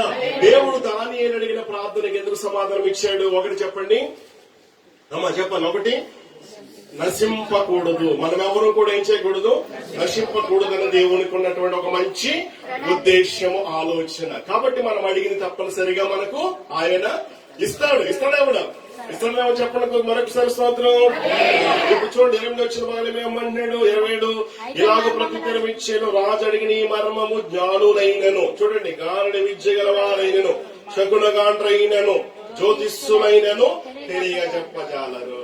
చూడండి, మన దేవుడు ఎంత గొప్ప దేవుడు అంటే, చూడండి, బబులోను దేశంలో ఉన్న జ్ఞానులందరికంటే ఆయన గొప్ప దేవుడు. బబులోను దేశంలో సకులగాండ్రందరికంటే ఆయన, బబులోను దేశంలో సకుల జ్యోతిష్కులందరికంటే ఆయన గొప్పవాడు. ఎలాంటి వాడంటే 2 వచ్చిన మనం చదువుతున్నాము, మర్మములను బయలుపరచగల దేవుడు ఒకడు ఎక్కడున్నాడమ్మా? పరలోకములో ఉన్నాడంట. దేవునికి స్తోత్రం కలిగాడు. మన దేవుడు ఎక్కడున్నాడు? పరలోకములో ఉన్న దేవుడు. ఎలాంటి వాడు? గొప్పవాడు. గొప్పవాడు కాబట్టి గొప్ప కార్యాలు చేస్తాడు. దేవునికి స్తోత్రం కలిగింది కాదు. చెప్పండి, ఏం చేస్తాడు ఆయన? ఎంత గొప్పవాడు అని అంటే చూడండి, ఒక మాట మనం చదువు. యెషయా గ్రంథం 55వ అధ్యాయం. త్వరగా చదువుతాం. యెషయా గ్రంథం 55వ అధ్యాయము 8-9 వచనాలు చదువుతాం. 55-8-9 వచనాలు కనుక మనం చదవగలిగినట్లయితే దేవుని యొక్క వాక్యములో మనం ఏదైతే చదువుతున్నా, నా తలంపులు నీ తలంపుల వంటివి కావు, నీ త్రోవలు నా త్రోవల వంటివి కావు, నీ త్రోవలు నా త్రోవల వంటివి కావు. ఇదే యెహోవా వాక్కు. ఆకాశములు భూమికి పైన ఎంత ఎత్తుగా ఉన్నవు, మీ మార్గముల కంటే నా మార్గములు, మీ తలంపుల కంటే నా తలంపులు అంత ఎత్తుగా ఉన్నవట. దేవునికి స్తోత్రం కలిగిన కాక. హల్లెలూయా. స్తోత్రం చెప్పండి ఒకసారి. హల్లెలూయా. దయగల వారి ఎడల దేవుడు ఏం చూపిస్తాడు? దయ చూపిస్తాడు. దేవునికి స్తోత్రం కలిగిన కాక. పరలోకములో ఉన్న దేవుడు దయగల వాడు కనుక ఇక్కడ దానియేలు అడిగినటువంటి ఆ యొక్క మరి ఆ ప్రశ్నకు దేవుడు ఏమిచ్చాడు అనమాట? అలాగే ప్రార్థనకు ఏమిచ్చాడు? సమాధానం ఇచ్చాడు. సమాధానం ఇచ్చిన దేవుడు ఎలాంటి వాడో తెలుసా? గొప్పవాడు. దేవునికి స్తోత్రం కలిగిన కాక. ఒకటి, దేవుడు మన ప్రార్థనకు ఎందుకు సమాధానం ఇస్తాడంటే మనం ఎవరు కూడా నశింపకూడదని చెప్పేసి. ఎందుకు మనకు ప్రార్థన ఇస్తాడంటే, సమాధానం ఇస్తాడంటే కనుక ఆయన గొప్పవాడు. గొప్పవాడు సామాన్యుడు కాదు, నీలా నాలా మానవుడు కాదు. నీలాంటి ఆలోచనకు అంటే నీనా ఆలోచనకి ఆయన ఆలోచనకి చాలా వ్యత్యాసం ఉంది. దేవునికి స్తోత్రం కలిగిన కాక. మరొక మాట చూడండి, అదే యెషయా గ్రంథం 40వ అధ్యాయము 28వ వచ్చిన భాగాన్ని మనం చదువుదాం. 40-28 వచ్చిన భాగం. చూడండి, భూదిగంతములను సృజించిన యెహోవా నీచుడగు దేవుడు. ఆయన ఏం చేయడంటమ్మా? సొమ్మసిల్లడు, అలయుడు. ఆయన జ్ఞానమును శోధించుట అసాధ్యము. సరే, పరలోకమందున దేవుడు ఇంత గొప్పవాడు అన్నమాట. ఆయన అలసిపోడు. ఆయన జ్ఞాన బలములు గలవాడు. ఆయన జ్ఞానమును శోధించుట అసాధ్యము. దేవునికి స్తోత్రం కలిగిన కాక. హల్లెలూయా. యెహోవా పరిపూర్ణమైనది నీ మార్గం, పరిపూర్ణమైనది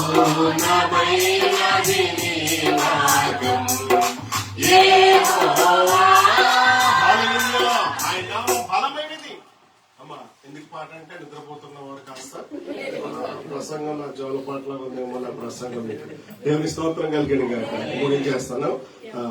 పరలోకములో ఉన్న దేవుడు గొప్పవాడు. దేవుని స్తోత్రం కలిగిన మధ్యలో స్తోత్రం లేకపోతే ఇంకా మొత్తానికి ఎక్కడెక్కడికి వెళ్ళొచ్చేస్తారు, ఇండియాకి వెళ్ళొచ్చేస్తారు. కాబట్టి మీరు ఇండియాకి వెళ్ళక ముందే నేను మిమ్మల్ని ఇక్కడే దేవుని స్తోత్రం చెప్పండి గట్టిగా. మన దేవుడు ఎలాంటి వాడు అనమాట? ఆయనకు సాటి అయిన వారు ఎవరు లేరు. దేవునికి స్తోత్రం కలిగిన ఎంత గొప్ప దేవుడు అంటే, కోటి సూర్యుల కాంతిని మించిన తేజోమయుడు గొప్పవాడు. ఆ గొప్పవాడు నీవేది అడిగినా సరే ఇస్తాడు. దేవునికి స్తోత్రం కలిగిన హల్లెలూయా. అందుకనే సరే గారు పాడారు కదా, సుగుణాల సంపన్నుడా, స్తుతిగానాల వారసుడా. దేవునికి స్తోత్రం. ఎవరు సమీపింపరాని ఆ తేజస్సులో ఉన్నాడు. ఆయనతో సరి రాగలిగిన వారు ఎవరు? అసలు పరిశుద్ధతను బట్టి ఆయన గొప్పవాడు. ఎంత గొప్పవాడంటే ఆయన లాంటి పరిశుద్ధుడు అసలు ఈ లోకంలో భూమి మీద ఎవ్వరూ లేరు. ఆయన ఏమన్నాడు? నాలో పాపం ఉందని ఎవరు చెప్పారు? అసలు ఈ మాట చెప్పారు? ఎవరు చెప్పారు? మరి యేసయ్య చెప్పారు. ఏమని సవాలు ఇస్తారు? నేను పరిశుద్ధుడును. దేవునికి స్తోత్రం కలిగిన. నేనే మార్గము, నేనే సత్యము, నేనే చెప్పిన వారు ఎవరు లేరు, యేసు ప్రభు తప్ప. దేవునికి స్తోత్రం కలిగిన. అంత గొప్ప దేవుడు మన దేవుడు. కాబట్టి బలము కలిగినటువంటి దేవుడు. ఈ రోజు నువ్వేది అడిగినా సరే నీకు ఆయన ఇస్తాడు. దేవునికి స్తోత్రం కలిగిన కాక. ఇంకా చూడండి, యోబు గ్రంథంలో కనుక మనము చదవగలిగినట్లయితే అద్భుతమైనటువంటి మాటలు అక్కడ మనం చదువుతూ ఉన్నాం. 26వ అధ్యాయం కనుక మనం చదువుతూ ఉన్నప్పుడు ఆయన గొప్పతనాన్ని, ఆయన బలాన్ని మీరు ఇంటికి వెళ్లి చదవండి. చాలా అద్భుతమైనటువంటి విషయాలు మనకు అక్కడ కనబడుతూ ఉంటాయి. యోబు గ్రంథం 26వ అధ్యాయంలో మనం చదువుతూ ఉన్నప్పుడు చాలా చిన్న, అది 14 వచనాలు మాత్రమే ఉన్నాయి. అయితే కొన్ని వచనాలు మీకు చదవటానికి నేను ఇష్టపడుతూ ఉన్నాను. జ్ఞానము లేని వానికి నీవెంత చక్కగా ఆలోచన చెప్పితివి, సంగతిని ఎంత చక్కగా వివరించితివి, నీవు ఎవని ఎదుట మాటలను ఉచ్చరించితివి. చూడండి, యోబు గ్రంథం గురించి మీరు చెప్పినప్పుడు ముగ్గురు స్నేహితులు ఏం చేస్తారు? ప్రశ్నలు వేస్తారు కదా. ప్రశ్న వేసినప్పుడు యోబు గారు ఏం చేశారు? దానికి ప్రత్యుత్తరం ఇచ్చారు. ఇప్పుడు దానికంటే ముందుగా స్నేహితుడు ప్రశ్న అడిగితే 25వ అధ్యాయంలో 26వ వచన భాగంలో యోబు గారు సమాధానం ఇస్తా ఉన్నారనమాట. ఏమనిస్తున్నా తెలుసా? అసలు నువ్వు ఎవని ఎదుట మాటలు ఉచ్చరించావో తెలుసా? ఎవని ఊపిరి నీలో బయలు వెళ్ళిందో తెలుసా? జలముల క్రిందను వాటి నివాసుల క్రిందను ముందు ప్రేతలు విలవలనాడు. ఎవరికి? ఆయన గొప్ప దేవుడు చూసారా? చూడండి, ఇంకా ఆయన దృష్టికి పాతాళం ఏం చేయబడిందంట? నాశన కోపం ఏం చేయబడింది? శూన్య మండలం పైన ఉత్తర దిక్కునున్న ఆకాశ విశాలము శూన్యము పైన చూసారా? మేఘములంట చినిగిపోకుండా ఆయన తన మేఘములలో చూసారా? ఇదంతా సైన్స్. ఏ పుస్తకం రాయబడక ముందు ఏ పుస్తకం రాశారు? భూమి కింద ఏముందంట? అగ్ని ఉందని అంటారు కదా. అగ్ని ఉందని శాస్త్రవేత్తలు రీసెంట్ గా కనుక్కుంటే అగ్ని ఉందని చెప్పేసి ఎప్పుడో దేవుడు ఏం చేశాడు? సరే, అందుకని ఏ గ్రంథము రాయక ముందు యోబు గ్రంథం మొట్టమొదటిగా రాయబడిన గ్రంథం అన్నమాట. దేవునికి స్తోత్రం కలిగిన కాక. అందుకనే వేస్తున్న అక్కడ పాడారు. ఏం పాడాం? సియోను శిఖరాగ్రము సనమాయనా, సియోను శిఖరాగ్రము నీ సింహాసనమాయనా, సియోనులో నిన్ను చూడాలని ఆశతో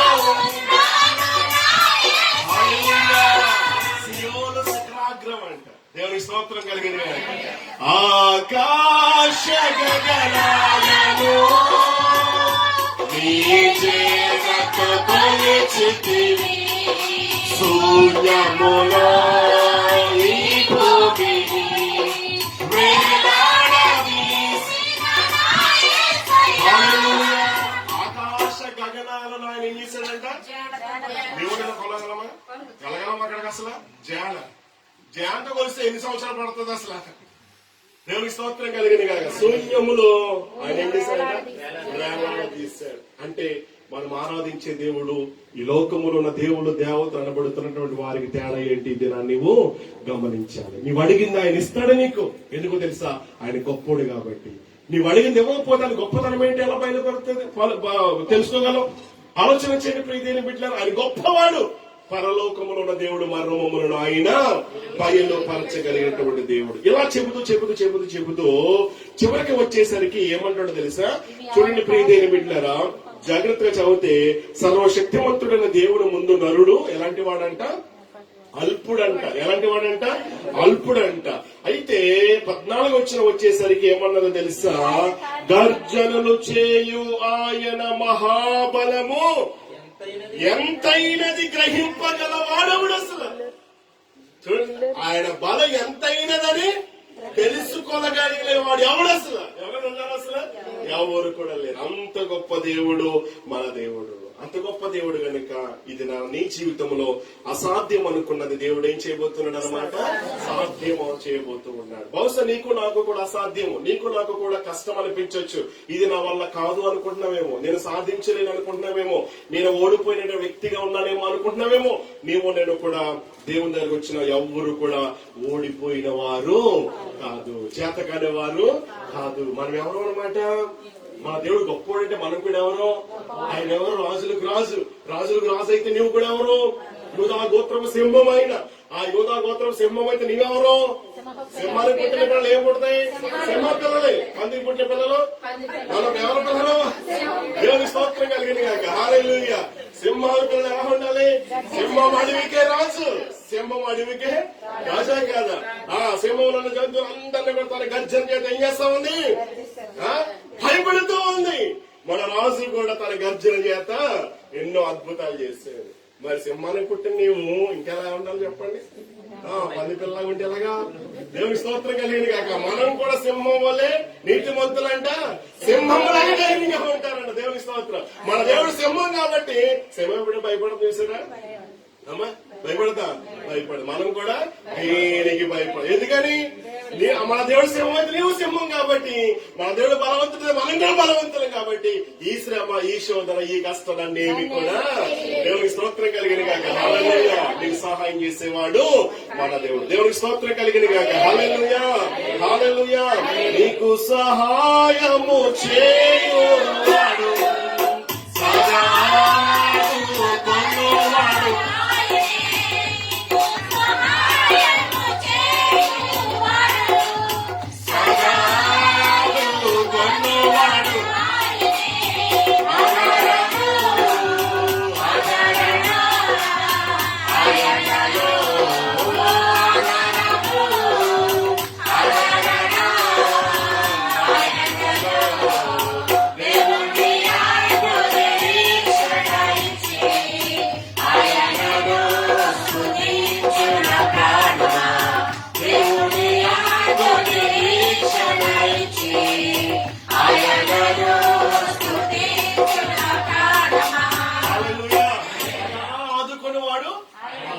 ఆయనే మన ఆధారము, ఆయనే మన కొండ, మన కోట కనుక ఆ బలవంతుడని దేవుడు నీవు అడిగింది నీకు ఆయన ఇస్తాడు కనుక ఆలస్యమైనప్పటికీ కూడా ఆయన చెయ్యగల, నెరవేర్చగల, ఇవ్వగలిగిన సమర్థుడు. దేవునికి స్తోత్రం కలిగిన. హల్లెలూయా, హల్లెలూయా. ఒకవేళ ఇవ్వలేదనుకో ఆయన బలం ఏంటో నీకు అర్థం కాదు. ఆయన చేతకరవాడైపోతుండే కదా, బలహీనుడైపోతుండే కదా. కనుక బలహీన మన దేవుడు కాదు. ఇప్పటి వరకు ఇలాంటి వచనాలు మనం చదువుతున్నప్పుడు ఆయన ఎంత గొప్ప దేవుడు మనకు అర్థమవుతా ఉంది. కాబట్టి ఆయన బలము కలిగిన దేవుడు, గొప్పవాడు కనుక మనం అడిగింది ఆయన ఇస్తాడు. ఒకటి చెప్పండి, ఎందుకు మన ప్రార్థన సమాధానం ఇవ్వాలనుకుంటున్నాడు దేవుడు? నశింపకూడదు. రెండు చెప్పండి. రెండు అమ్మా ఇలా అంటే చంద్రబాబు గుర్తొస్తా ఉన్నారు. దేవుని స్తోత్రం కలిగింది కాక. హల్లెలూయా. ఇంకేం గుర్తు రావద్దు. దేవుని స్తోత్రం కలిగింది. ఒకటమ్మా సుజాత, అమ్మా నశింపకూడదు. రెండు అయ్యయ్యో ఎంతసేపు వాగి వాగి ఏమండి మన దేవుడు గొప్పవాడని చెప్పేసి గొప్పనిచ్చి చెబుతా ఉంటాడు. అబ్బా చాలా బాగా వింటున్నారు. దేవుని స్తోత్రం కలిగింది కాక. హల్లెలూయా, హల్లెలూయా. ముగిస్తా ఉన్నాను, ముగింపులో వస్తూ ఉన్నాను. నీవు నేను నశింపకూడదు. రెండవది మన దేవుడు గొప్పవాడు కాబట్టి నీకు తప్పనిసరిగా ఇస్తాడు. ఇక చివరిగా మూడోది 18 నుంచి చూడండి ఒకసారి. 18 వచ్చిన భాగం నుంచి 18 నుంచి అంటే ఎక్కడ? దానియేలు. ఆల్రెడీ మనం ఇంకా చదువుకున్న మాటలే మరొకసారి త్వరగా 18 నుంచి కొన్ని వచనాలు. స్నేహితులను బబులోనులో తక్కిన జ్ఞానులతో కూడా నశింపకుండానట్లు ఆ కళ యొక్క మరణ విషయంలో పరలోకమందున దేవుని వలన కటాక్షం పొంది నిమిత్తమై ఆయనను వేడుకొనుడని వారిని హెచ్చరించారు. సరిపోతుంది. మీరు ఇంటికి వెళ్ళి చదవండి 18 నుంచి 3 వరకు. నేను ఇక్కడ ఆల్రెడీ మనం చదువుకున్నాం కనుక నేను ఇక్కడ ఒక మాట మీకు జ్ఞాపకం చేస్తా ఉన్నాను.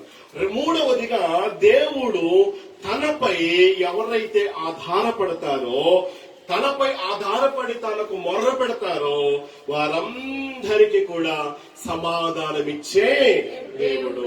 సమాధానమిచ్చే దేవుడే కదా. ఇక్కడ ఎవరి మీద ఆధారపడ్డారు? ఎవరు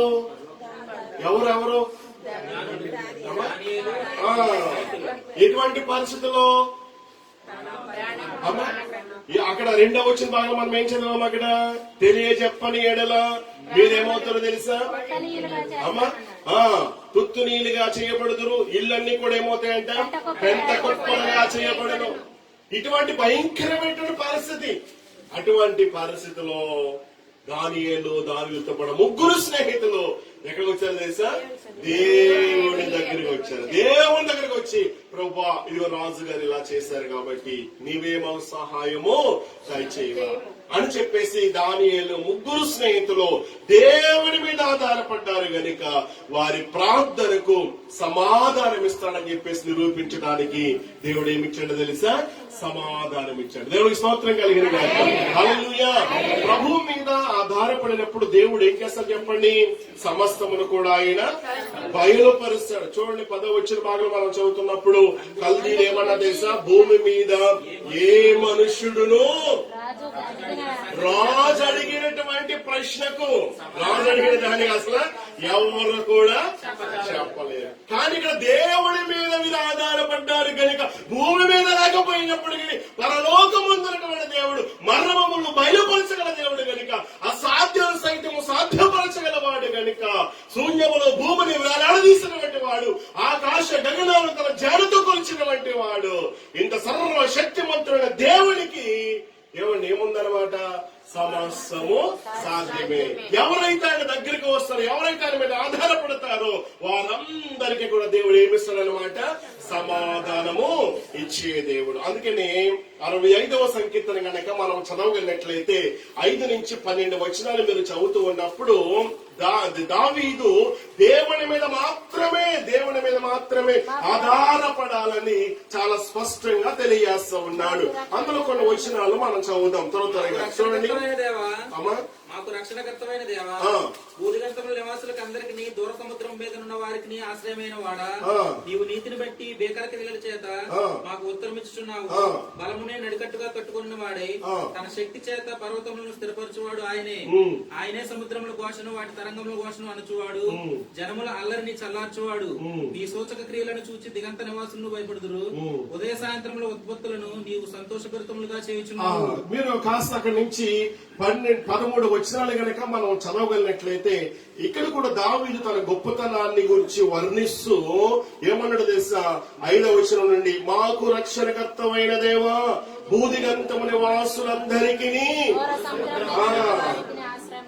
ఆశ్రయమైన వాడు. సరే, భూదిగంతముల నుండి ఆయన మనందరికీ కూడా ఏం చేసేవాడంటే, ఎలా ఉండేవాడంట, తన నీతిని బట్టి భీకర క్రియల చేత మనకు ఉత్తరం ఇచ్చే దేవుడు. దేవునికి స్తోత్రం కలిగిన కాబట్టి ఇంత గొప్ప దేవుడి మీద మనం ఏం చేయాలా, ఆధారపడాలా. కానీ మనుషులు దేవుడి మీద ఆధారపడాల్సిన వారు ఎవరి మీద ఆధారపడుతూ ఉన్నారు అమ్మా, మనుషుల మీద, ధనం మీద, బలం మీద, కుటుంబం మీద, బంధువుల మీద, వీరి మీద వారి మీద ఆధారపడుతూ ఉన్నారు. మనం ఎవరి మీద ఆనుకోవాలి, నీపైనే ఆనుకుని.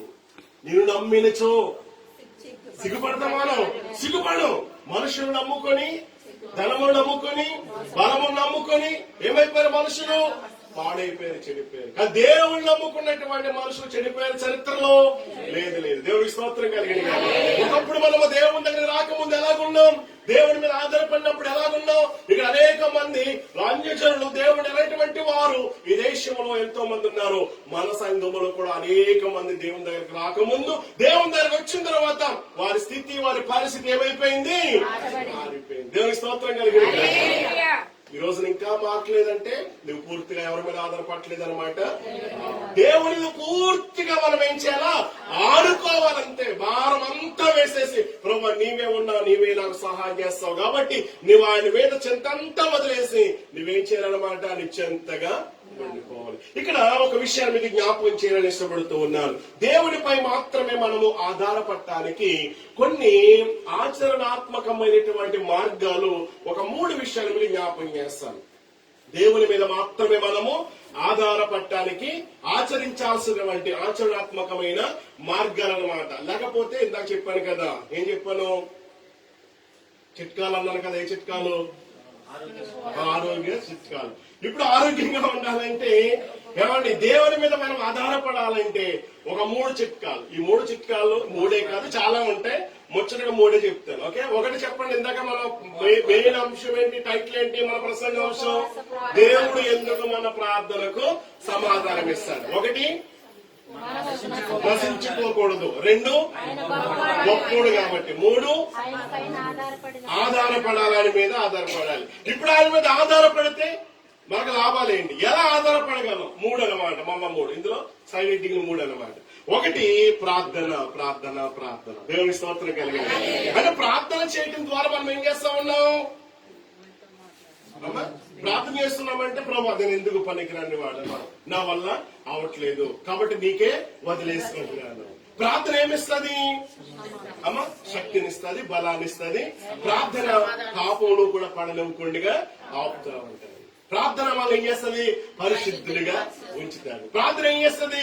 స్థితిని గతిని మార్చేస్తా ఉంటారు. ప్రార్థన మన జీవితంలో అద్భుతాలు చేస్తుంది. ఈ రోజు దేవుని మీద నువ్వు ఆధారపడాలంటే నువ్వేం చేయాలన్నమాట? ప్రార్థన చేయాలి. నువ్వు అది ప్రార్థన చేస్తున్నావనంటే, మోకరించి ప్రార్థిస్తున్నావనంటే నీ అంతటా నీవుగా ప్రభు మీద ఆధారపడుతూ ఉన్నావు. ప్రభు నా వల్ల ఏం కాదు ప్రభు, ఇదిగో నీవే నా సహాయకుడు, నీవే నాకు పోషకుడు, ఎవరు ఉన్నా లేకపోయినా నీవే నా కొండ, నా కోట, నా దుర్గము, నన్ను నడిపించేవాడవు, నా కన్నీరు తుడుచువాడవు, నన్ను ఆదరించేవాడవు, పెంట కుప్పల మీద ఉన్న దీవును పైకి లేవనెత్తువాడవు నీవు. కాబట్టి ఇదిగో నేను నీ మీద ఆధారపడుతున్నా అని చెప్పేసి ప్రార్థనలో మనం ఏం చేస్తున్నామో తెలుసా? దేవుని మీద మనం ఆధారపడుతున్నాం. ఎప్పుడు నువ్వు ఎంత ఎక్కువగా ప్రార్థన చేస్తావంటావో అంత ఎక్కువగా నువ్వేమవుతున్నావో తెలుసా? దేవుడి మీద నువ్వు ఆధారపడుతూ ఉన్నావు అన్నమాట. నువ్వు ప్రార్థన చేయట్లేదంటే నువ్వు ఆయన మీద ఆధారపడలేదు. ఈ రోజు చాలా మంది వేటి మీద ఆధారపడుతున్నారు. కానీ ఆలోచించండి, విశ్వాసంగా, క్రైస్తవులుగా, దేవుని బిడ్డగా ఈరోజు నువ్వు దేవుని మీద ఆధారపడగలిగినట్లయితే అద్భుతాలు నీ జీవితంలో దేవుడు చేస్తాడు. ప్రియదేవుని బిడ్డలారా, రెండో చిట్కా ఏంటో తెలుసా? ఒకటి, చాలా విషయం చెప్పొచ్చు కానీ సమయం అవుతుంది కనుక ముగింపులోకి వస్తూ ఉన్నాను. ఒకటి, ప్రార్థన ప్రార్థన ప్రార్థన. నేను మీకు జ్ఞాపకం చేస్తాను, మరి భక్త్ సింగ్ గారు జీవితంలో ఎన్నో స్టోరీలు మీకు ఎప్పుడో చెప్తూ ఉంటాను. ఎప్పుడు కూడా ఆయన ప్రార్థించగా దేవుడు ఏం కార్యాలు చేశాడా లేదా? ఎన్నో కార్యాలు చేశాడంట. దేవునికి స్తోత్రం కలిగిన. అలా భక్తుల జీవితంలో దేవుడు ప్రార్థించగా దేవుడు ఏం చేశాడు? వారి ప్రార్థనలు విని దేవుడు ఏం చేశాడు? కార్యాలు చేశాడండి. ఈ రోజు నీవు కూడా ప్రార్థిస్తే అసాధ్యమని కూడా దేవుడు ఏం చేస్తాడు? సాధ్యపరుస్తాడు. ఒకవేళ నీ జీవితంలో ఇంకా నెరవేరలేదేమో, అయినా సరే విసుగక నువ్వేం చేయాలా? ప్రార్థించాలి. పట్టుదల కలిగి నువ్వేం చేయాలా? ప్రార్థించాలి. ఏక మనస్సు కలిగి, ఏకాత్మ కలిగి, ఎవరు దేవుడు పూర్తిగా నువ్వు అనుకుని ఏం చేయాలి? నువ్వు ఆయనకు మొర పెడితే ఆయన నీ ప్రార్థన వినటానికి ఆయన సిద్ధంగా ఉన్నాడు. రెండవది ఏంటో తెలుసా? బైబిల్ ని మనము గౌరవించాలి. దేవుడి వాగ్దానాలు మనము గట్టిగా నమ్మాలి. ఏం చేయాలి చెప్పండి? ఒకటి, ప్రార్థన. రెండు, బైబిల్ మనం గౌరవించాలి. బైబిల్ గౌరవించడం అంటే ఏంటో తెలుసా? బైబిల్ చెప్పే సత్యాలకు మనం ఏం చేయాలి? ఆ వాక్యానికి మనము విధేయత చూపాలి. ఎక్కడ వస్తుందో తెలుసా ప్రాబ్లం అంతా కూడా? చాలా బాగా వింటాం, చాలా బాగా చెప్పారంటాం ఏమండి, కానీ ఆ వాక్యం మనం అన్వయించుకోమని వింట మట్టి విందురు గాని గ్రహింపనే గ్రహింపకున్నారంట. ఇప్పుడు చూడండి 17వ అధ్యాయం, అపోస్తలుల కార్యం 17వ అధ్యాయం 11వ వచ్చిన భాగం చదువుతూ ఉన్నప్పుడు అక్కడ వాక్యం విన్నటువంటి వారు చేసిన పని ఏంటి తెలుసా? వాక్యం విన్నటువంటి వారు చేసిన పని చూడండి. ప్రియమైన బిడ్డలు, అక్కడ ఒక విషయాన్ని జ్ఞాపకం చేస్తాను. వాక్యం విన్న వారు చేసిన పని ఆసక్తితో వాక్యమును అంగీకరించి, ఎలాగంటమ్మా చెప్పండి అందరూ కూడా, ఆసక్తితో వాక్యమును అంగీకరించి పౌలును సేవయును చెప్పిన సంగతులు అలా ఉన్నావో లేదో అని ప్రతిదినమును లేఖనములు పరిశోధించి దేవునికి స్తోత్రం కలిగిన. అంటే ప్రార్థించాలి, ప్రార్థించడం ద్వారా దేవుని మీద మనం ఆధారపడతాం. రెండవది మనం ఏం చేయాలి? బైబిల్ ని మనం గౌరవించాలి, నమ్మాలి. దేవుడి వాగ్దానాలన్నీ కూడా ఎన్ని ఉన్నానో అవన్నీ కూడా అవును ఆమెన్ అని చెప్పేసి అన్నట్టుగానే ఉన్నాయి. కనుక ఆకాశము భూమి గతించిన దేవుని మాటలు ఎన్నడూ కూడా గతించవు. కాబట్టి ఇక్కడ ఉన్నటువంటి వీళ్ళు ఏం చేస్తాం తెలుసా? వాక్యములు చాలా మంచి హృదయంతో అత్యాశక్తితో విని ఏం చేస్తామో తెలుసా? ఇంటికి వెళ్ళిన తర్వాత బైబిల్ మూసేసి ఎవరు ఏం చేశారు? మాకెందుకులే పాస్టర్ గారు అలా చెప్తే ఏదో వినేసామని చెప్పేసి అనుకున్నారా? లేదు. మరి ఏం చేశారు? ఇంటికి వెళ్ళిన తర్వాత పాస్టర్ గారు చెప్పినవన్నీ అలా ఉన్నాయా లేదు, లేకపోతే తన సొంత జ్ఞానాన్ని ఉపయోగించి చెప్పాడా? బైబిల్ లేకపోతే బైబిల్ ప్రకారంగా బైబిల్లో ఉన్నది ఉన్నట్లుగా బోధించాడా అని చెప్పేసి లేఖనాలను వాళ్ళు ఏం చేశారంట? ప్రతిదినము పరిశీలించారంట. మరి మీరు అలా పరిశీలించగలుగుతున్నారా?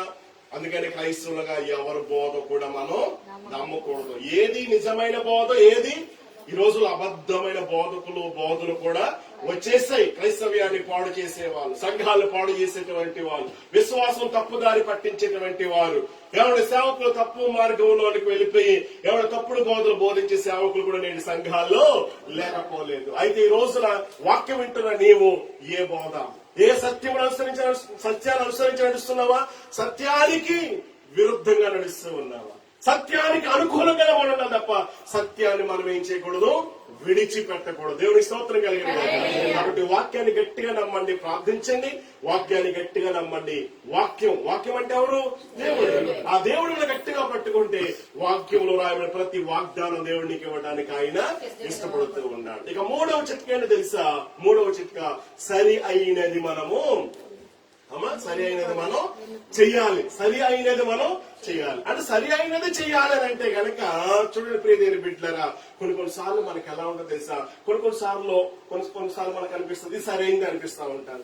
కొన్నిసార్లు మనకి సరైనది అనిపించినప్పటికీ కూడా మనం చేస్తామా?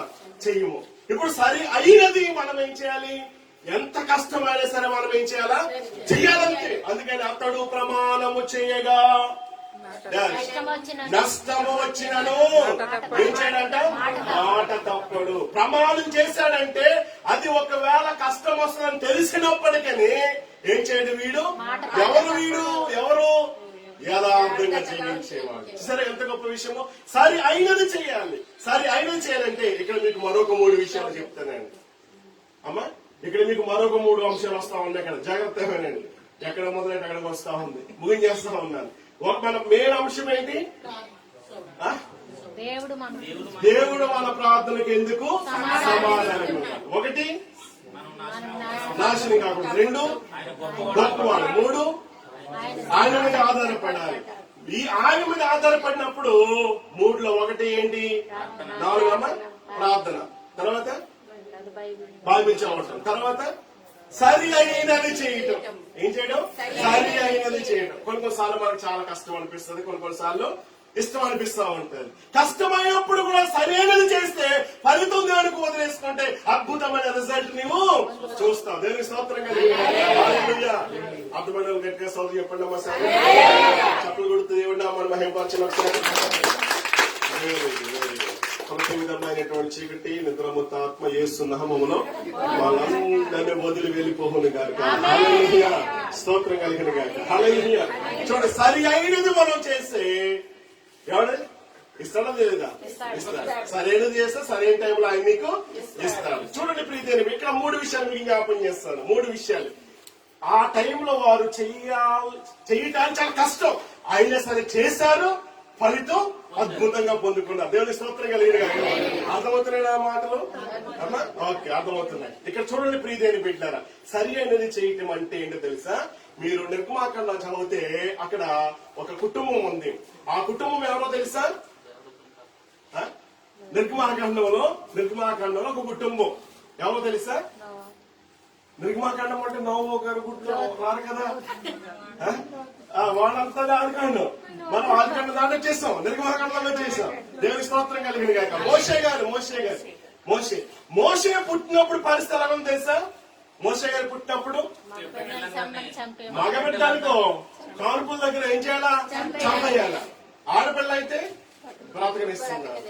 అలాంటి కష్ట టైంలో అమ్రాము యోకోబేదులకి ఒక బిడ్డ పుట్టాడు. పుడితే ఈ బిడ్డేమో సుందరుడిగా ఉన్నాడంట, అందంగా ఉన్నాడంట. అందంగా సుందరుడిగా ఉండేసరికి ఈ యోకోబేదు అమ్రాముకు చాలా ఇష్టమైంది. ఎక్కడ ఇలా వచ్చేసి చంపేస్తారేమో అని చెప్పేసి చాలా భయపడ్డారు వీళ్ళు. భయపడినప్పటికీ మొత్తం మీద వారు రాకముందే డెలివరీ అయిపోయింది. డెలివరీ అయిపోతే బిడ్డను మొత్తం మీద దాచేస్తారు. పుట్టిన బిడ్డ ఏం చేస్తారు? ఇప్పుడు ఏడవకపోతే ఏం చేస్తారు? డాక్టర్లు గిలుతారు కదా, గట్టిగా గిలుతారు, ఏదో చేస్తారు. అప్పుడు ఏడ్చాడంటే అబ్బా అనుకుంటారు. ఇప్పుడు వాళ్ళు వచ్చే టైం ఎలాంటిదో, డెలివరీ టైము. ఆ టైంలో వస్తే పుట్టిన వెంటనే బయటకు వచ్చిన బిడ్డ వచ్చిన వేడిస్తే ఆ ఏడుకున్నటువంటి వాళ్ళు ఆడపిల్ల మగపిల్లని చూస్తే, మగపిల్లని చేస్తే ఏమవుతుంది?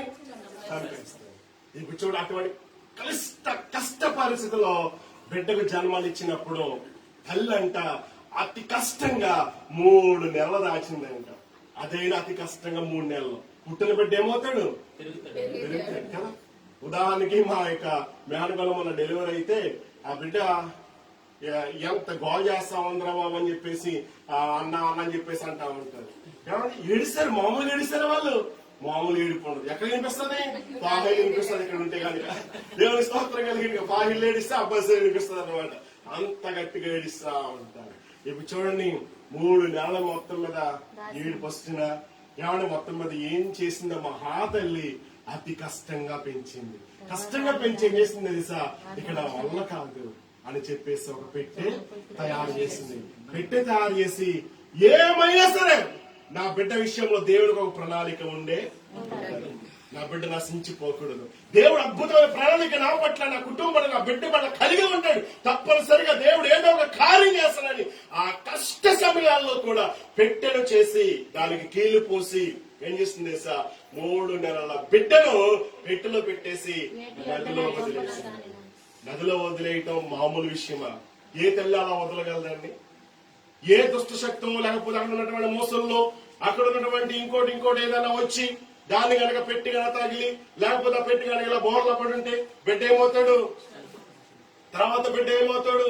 మొసళ్ళకి ఆహారంగా మారిపోతాడు. చూడు ఎంత భయంకరమైన పరిస్థితి. అయినా సరే తెలిసినప్పటికీ కూడా దేవుడికి ఒక ఉద్దేశం ఉంటుందని చెప్పేసి సరైన సమయంలో సరైన నిర్ణయం తీసుకుని జమ్ము పెట్టిన ఆశ్రయించి నదిలో వదిలేయటం. అప్పుడే రాజుగారికి కుమార్తె ఏటిలో స్నానం చేయడానికి రావటం, వెంటనే ఆమె దృష్టి ఆ పెట్టి మీదకి వెళ్ళటం, ఆ పెట్టి దగ్గరికి తెప్పించుకొని తెలిసి చూడటం. వెంటనే మోష అప్పుడు వరకు ఏడటువంటి వాడు విగ్రహవటం, సుందరుడిగా ఉన్నటువంటి ఆ బిడ్డను చూసినటువంటి ఆమెకు వీడిని పెంచుకోవాలనేటువంటి ఆశ రావటం. చూడండి, వెంటనే తీసుకుని వెళ్ళిపోతే అక్క చెట్టు చాటున చూస్తా ఉంటే ఏమండి కుమార్తె ఎప్పుడైతే ఆశ వచ్చి చూసిందో వెంటనే పరిగెత్తుకుంటూ వెళ్ళిపోయి వీని కోసం నేను పాలు ఇవ్వటానికి పెంచడానికి నీకొక ఏమిటి రాజుని తీసుకురానంటే అసలు నువ్వు ఎవరో అసలు ఇప్పటి వరకు ఎక్కడ ఉన్నావు? ఈ బిడ్డ ఎవరి బిడ్డ? నీ బిడ్డగా ఉంచు, నీకు తెలిసి ఎవరు బిడ్డ కాబట్టి నీవు ఎక్కడో మామూలు మొత్తం మీద దాక్కుని చూస్తుంటావు. అందుకని వేగంగా పరిగెత్తుకొచ్చేసి ఏమన్నావు? పాలు ఇవ్వటానికి. ఈ బిడ్డ ఎన్ని సంవత్సరాల బిడ్డ, ఎన్ని నెలల బిడ్డ అని తెలిసి ఉంటుంది. అందుకని వీడికి ఏం కావాలా? పాలు కావాలా. పాలు లేకపోతే ఏం చేయలేడు, బ్రతకలేడు. కాబట్టి వీడిని ఇలాగా నువ్వు మొత్తం మీద మీ ఊరు సంబంధించిందే అని చెప్పేసి రాణిగారు అక్కడ ఇంకోలా ఆలోచన నిర్ణయం తీసుకుంటే కనుక ఏంటి, వెంటనే రాణిగారు కూడా వెళ్ళి తీసుకురా అంటే ఏం చేసింది సార్, అక్కెళ్ళి అమ్మనే పిలుచుకొచ్చేసింది. అమ్మ ఇప్పుడు ఏం చేస్తామని మళ్ళా బిడ్డను ఒడిలోనే తీసుకొని తల్లి పాలు చేత బిడ్డను పెంచింది. ఆ తల్లి పాలు ఇస్తూ కూడా బిడ్డకు నేర్పించాల్సిన నీటి బోధలు బోధించింది, నేర్పించినప్పుడు నేను ఎవరినో తెలుసుకున్న తర్వాత ఈ ఐగుప్తు ధనం నాకు వద్దు, ఐగుప్తు సుఖభోగాలు నాకు వద్దు, ఐగుప్తు ధనం నాకు వద్దు అని చెప్పేసి దేవుని ప్రజలతో శ్రమలు ఉంచడం మేలని చెప్పేసి బయటకు వచ్చేసాడు. గొర్రెలు మేపుకున్నాడు, మేపుకుంటే వెళ్ళిపోతావంటే పొద చూశాడు. పొద ఏమైపోతుందో తెలుసా, మండుతుందంట, కాలిపోవట్లేదంట. ఏంటో చూద్దాం అనుకున్నాడు. అగ్ని జ్వాల మధ్య దేవుడు ప్రత్యక్షమయ్యాడు. మోషే దగ్గరికి రావద్దు, నీవు నిలిచి ఉన్న స్థలం చెప్పులు విడిచేయమన్నాడు. ఇప్పుడు ఎక్కడతోటి మోషే జీవితం టర్నింగ్ అయిపోయింది. దర్శనం చూసేసరికి వెంటనే ఇజ్రాయెల్ మీద ఏమైపోయాడు చెప్పండి, గొప్ప నాయకుడిగా అయిపోయాడు.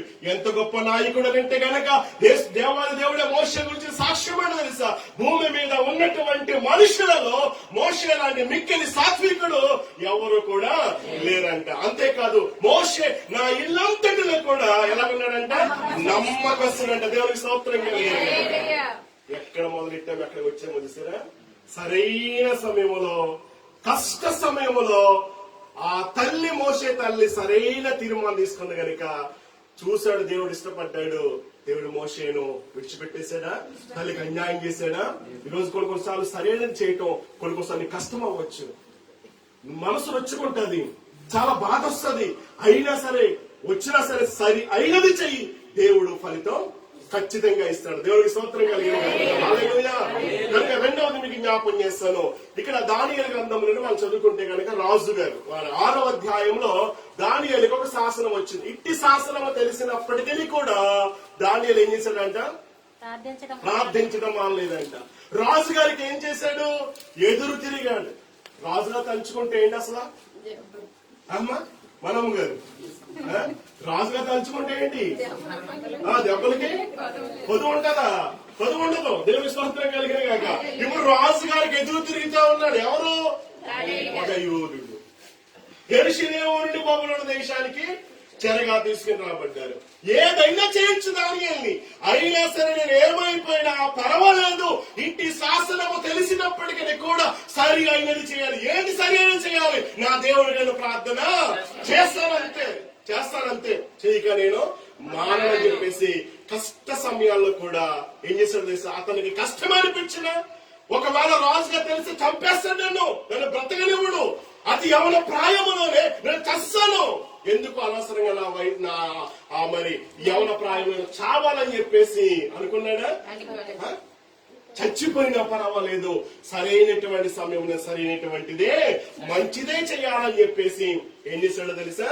సరైనది చేస్తాడు. ఏంటి సరైనది? ప్రార్థించాడు. గనుక ప్రార్థిస్తామంటే పైగా మూసుకుని ప్రార్థించాలి. ఏం మూసుకుని?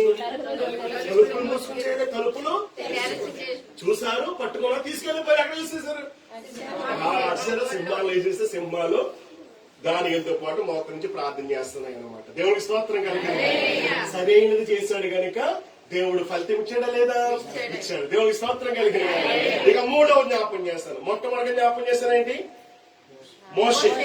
మోషే తల్లి సరైనది కష్టమే. ఎవరు వదులుకుంటారని బిడ్డని కన్నా 9 మాసాలు మోసి కనేటువంటి ఆ బిడ్డను పెట్టెలో పెట్టేసి మూత పెట్టేసి చూడండి నదిలోకి వదిలేసిందంటే చూడండి అది కష్టమే. అయినా సరే చేసింది గనుక ఫలితం అద్భుతంగా ఉంది. దేవుడి స్తోత్రం కలిగి దానిని కష్టమే అయినా సరే చేశాడు. ఇట్టి శాసనం తెలిసినప్పటికీ కూడా మోకరించి ప్రార్థన చేశాడు. ఫలితం అద్భుతం. ఎంత గొప్పగా ఉందనంటే గనక ప్రియ దేవుని బిడ్డలను ఆలోచించండి. బబులోను దేశంలో ఉన్న జ్ఞానులందరికంటే జ్ఞానుల్లో ప్రధానుడంట.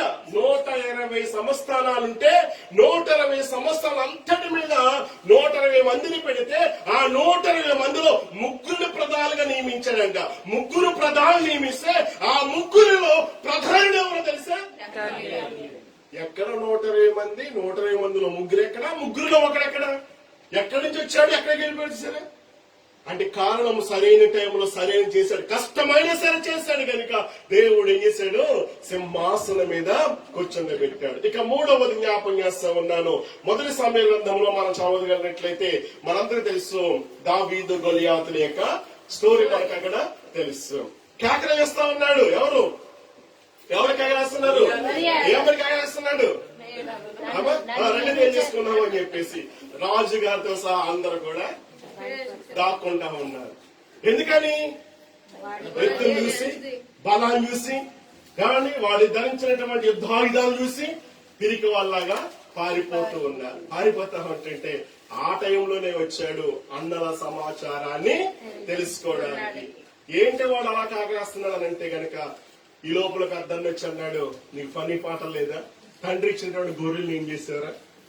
యుద్ధం చూడాలని ఇక్కడ వచ్చావు నువ్వు, నీతో ఇక్కడ నీకు పని ఏంటిరా, వెళ్ళిపోవాలని చెప్పేసి అంటా ఉంటుంటే నా పెద్దాన్ని అలాగే అంటాడు, వీడికి ఎప్పుడు కూడా నేను తెలుసుకోవడం బాగుపడటం నాకు ఇష్టం ఉండదని చెప్పేసి ఇంకో అన్న దగ్గరికి వెళ్ళాడు. అన్న అలాగే అన్నాడు.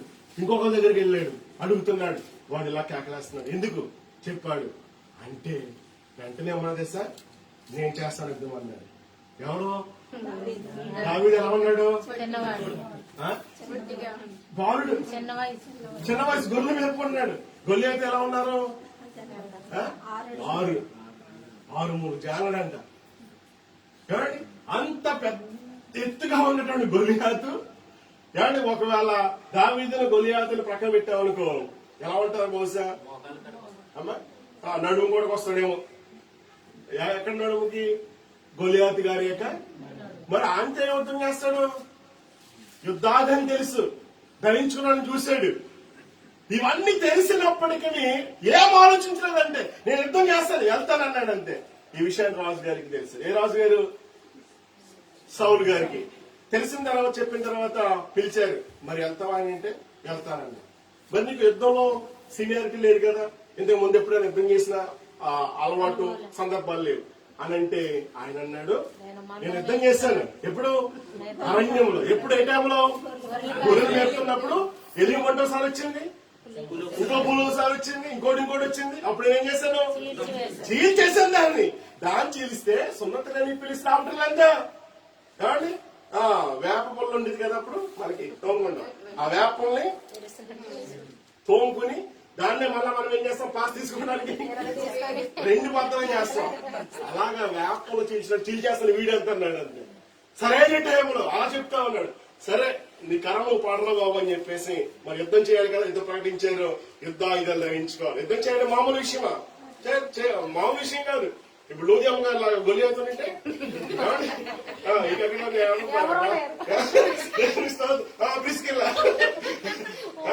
ప్రిస్కెళ్ళా ఒకసారి నిలబడి, ఒకసారి అర్థం ఒకసారి దేవుడి స్తోత్రం. ఎవరు నెగ్గుతారు?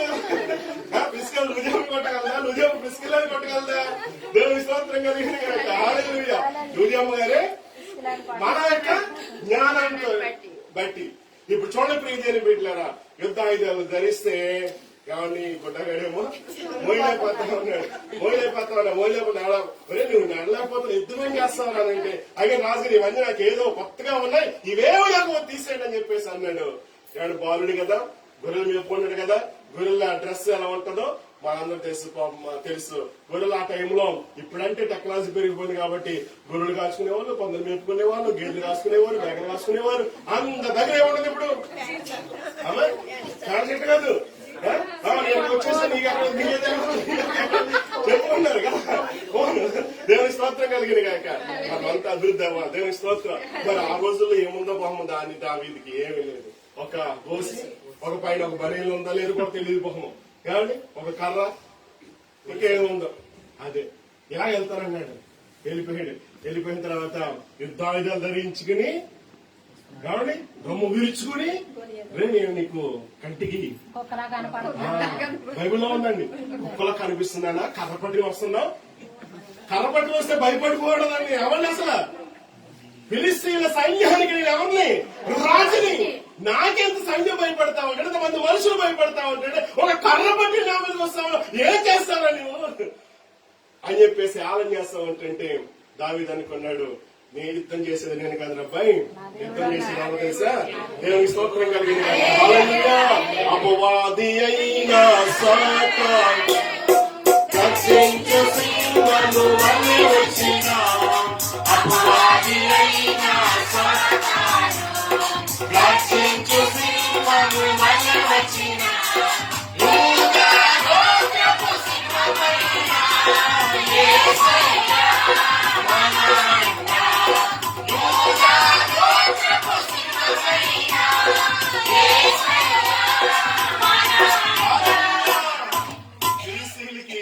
వాడు సింహం లాగా ఉంటే నివసం ఏంట్రా మా యోధా వంశానికే పెద్ద సింహం. ఆఫ్టర్ నువ్వు గర్జించే సింహం, ఎలా సింహం లాగా గర్చేవాడు నువ్వు సింహానివి కావు. దేవుని బిడ్డలు ఆలోచించేయండి. మా దేవుడు యోధా గోత్రపు సింహం, ఆ సింహానికి పుట్టిన నేను సింహం అని చెప్పేసి ఏమండి ఒడిసిల్లో పెట్టుకున్నాడు. 5 గురకరాలు వేరుకున్నాడంట. 5 పని చెప్పలేదు, కానీ ఒకే ఒక రాగి చెప్పాడు. పెట్టాడు, గిరగరా తిప్పి సరిగ్గా వదిలేసరికి అక్కడ పడి తగిలిందంట. తగిలినప్పుడు ఇప్పుడు లూదియామ నుంచి ఏమండి బ్రిస్కెల్ ఎలా కొట్టింది అనుకో, బ్రిస్కెల్ ఆట ఆ సైడ్ అయినా పడాలి, లేకపోతే ఇలా కొట్టింది అనుకో వెనక్కైనా పడాలి. వీడు ఎలా పడ్డాడు తెలుసా? ముందు పడ్డాడు. చూడ విచిత్రమైన చూసారా? దేవుని స్తోత్రం కలిగింది. చెప్పు మామూలుగా ఉంటుంది దేవుని చెప్పండి. దేవుని స్తోత్రం కలిగింది కాక వెంటనే పడ్డాడు, వెళ్ళిపోయాడు, తీసుకున్నాడు, కత్తితో పొడిచి ఆకాశ పక్షులకి గొలియాత్ యొక్క శరీరం అంశాన్ని ఏం చేశాడు. ఇక్కడ అంత గొప్ప విజయాన్ని పొందుకోవడానికి కారణం ఏంటో తెలుసా? కానీ సరైనటువంటి సమయంలో దావీదు సరిగా స్పందించి నేను యుద్ధం చేస్తానని స్పందించాడు. ఆ టైంలో గనక దావీదు స్పందించకపోతే ప్రియదేని బిడ్డ మరోలాగా ఉండేదేమో. ఆలోచించే ఒక మాటను మీకు జ్ఞాపకం చేయడానికి ఇష్టపడుతూ ఉన్నాను. దావీదు ఎప్పుడైతే గొలియాతును చంపాడో, దావీదు 1000 కొలది, సౌలేమో 10,000 కొలదని ఎవరిని విజయపు కాక వేస్తూ ఉన్నారంట. దేవుని స్తోత్రం కలిగి. ఎక్కడ ఉన్నారా? లేదు, నేను తప్పు చెప్పునా అంతే. దేవుని స్తోత్రం కలిగి.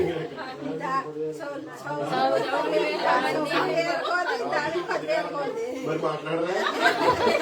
మాస్టర్ గారు ఏం చెప్తున్నా బాధ ఏం బాధ అది చెప్పలే. దేవునికి స్తోత్రం కలిగింది కాక. అంటే ఏం చెప్పినా ఇంకా మరి వెంటనే ఎవరన్నా అనుకుంటా అందిస్తారేమో అనుకుంటున్నాను. దావీదు 10,000, సౌలు వేల కూడా దావీదు 10,000 కొలది. అంటే నిన్న కాక మొన్న వచ్చిన 10,000 అంటున్నారు, నాకేమో 1,000 కొలది అంటున్నారని ఆ రోజు నుంచి సౌలు గారికి చూపు మారిపోయింది. ఏ చూపు అంట? విషపు చూపు. విషపు చూపు చూస్తా ఉంటే విషపు చూపు చూసినాడు అంతకంతగా నిరసించిపోయాడు. ఏమంటే దావీదేమంతగా వర్తిరాడు. దేవునికి స్తోత్రం కలిగింది. హల్లెలూయా. దావీదు సరైన సమయంలో స్పందించక మంచి తీర్మానం తీసుకోవడం ద్వారా సౌలు రాజు దేవునికి ఇష్టం కానప్పుడు సింహాసనం నుంచి దించేసిన తర్వాత తన హృదయానుసారుడు, ఎవరు హృదయానుసారుడు? దేవుడి హృదయానుసారుడుగా దావీదు ప్రవర్తించాడు గనుక, కనబడ్డాడు గనుక, ఎక్కడ గొర్రెలు మేపుకున్నటువంటి దావీదు తీసుకుని వచ్చి ఆ దావీదును రాజుగా చేసి ఆ దావీదు యొక్క సింహాసనము దేవుడి నిసదేశ శాశ్వత కాలముగా ఉండినట్లుగా చేసేసాడు దేవుడు. ఆ దావీదు వంశములో నుండే చెప్పండి, దావీదు పట్టణమందు నేడు రక్షకుడు. దేవుడి స్తోత్రం కలిగిన గాక. ఆ దావీదు వంశములో నుండి దేవుడు ఆ యేసుక్రీస్తు ప్రభువు రావటం ఎంత అద్భుతం. సరైన సమయంలో సరైన తీర్మానం తీసుకున్నాడు. దేవుని స్తోత్రం కలిగిన వచ్చేసిగా. దేవుని స్తోత్రం. హల్లెలూయా. అందుకని రాజు సాయి చేస్తున్నారు. అబ్బాయి నువ్వు ముగించే మేము దేవుని స్తోత్రం కలిగిన ముగిస్తా ఉన్నాడు. స్తోత్రం చెప్పండి ఒకసారి. దేవుడు మన ప్రార్థనకి ఏమిస్తాడు? ఎందుకు ఇస్తాడు? 1, నశించిపోవటం ఆయనకు ఇష్టం. 2, గొప్పవాడు. Very good. 3, ఆధారపడాలి. ఎందుకు ఆధారపడాలి? ఎలా ఆధారపడాలి? 1, ప్రార్థన. 2, వాక్యాలు. 3, సరైన స్పందించాలి. సరైన స్థానంలో స్పందించి వదిలేసుకోవాలి. ఎవరికి? వదిలేసుకుంటే ఫలితం ఎవరిస్తారు? దేవుడు ఇస్తారు. దేవుడికి స్తోత్రం కలిగింది. అలా స్పందించారు ఎవరు? మోషే. చాలా ఉత్సాహంగా ఉన్నాడు. చేశాడు. తర్వాత సరైన సమయంలో కష్టమే చేయటం కష్టమే అయినా సరి అయినది చేశారు. కొన్నిసార్లు మనకు కష్టంగా ఉంటది, అయినా సరే చేయండి, ఫలితం దేవుని వదిలేండి, తప్పనిసరిగా ఫలితం ఇస్తాడు. దేవుడికి స్తోత్రం కలిగిన దావీదు కూడా సరైన చేశాడు, అద్భుతాలు చూశాడు. మోకరిందాం, చిన్న మాట ప్రార్థన చేసుకుందాం. అందరూ కూడా మోకరించండి, చిన్న మాట ప్రార్థన చేసుకుందాం. ఏ ఒక్కరు కూడా ఆలోచన ఉండద్దు. చిన్న మాట, చాలా ప్రాముఖ్యమైన సమయం. ఈ ప్రత్యేకమైన సమయం మంచి తీర్మానం తీసుకుందాం. చిన్న మాట దయచేసి అందరూ కూడా మోకరించండి. ప్రభు వైపు మనం తేరి చూద్దాం. ఈ రోజు నీవు ప్రభు మీద కనుక నీవు ఆధారపడగలిగినట్లయితే, ప్రభు మీద నీవు ఆనుకోగలిగినట్లయితే, ప్రభు వైపు నీవు తేరి చూడగలిగినట్లయితే, ప్రభు నీకు సహాయం చేయడానికి ఇష్టపడుతూ ఉన్నాడు. ప్రభు నేను విడిచిపెట్టేవాడు కాదు. ప్రభు నీ కన్నీరు తొడవడానికి ఇష్టపడుతూ ఉన్నాడు. నీ వేదన తొడవడానికి ఇష్టపడుతూ ఉన్నాడు.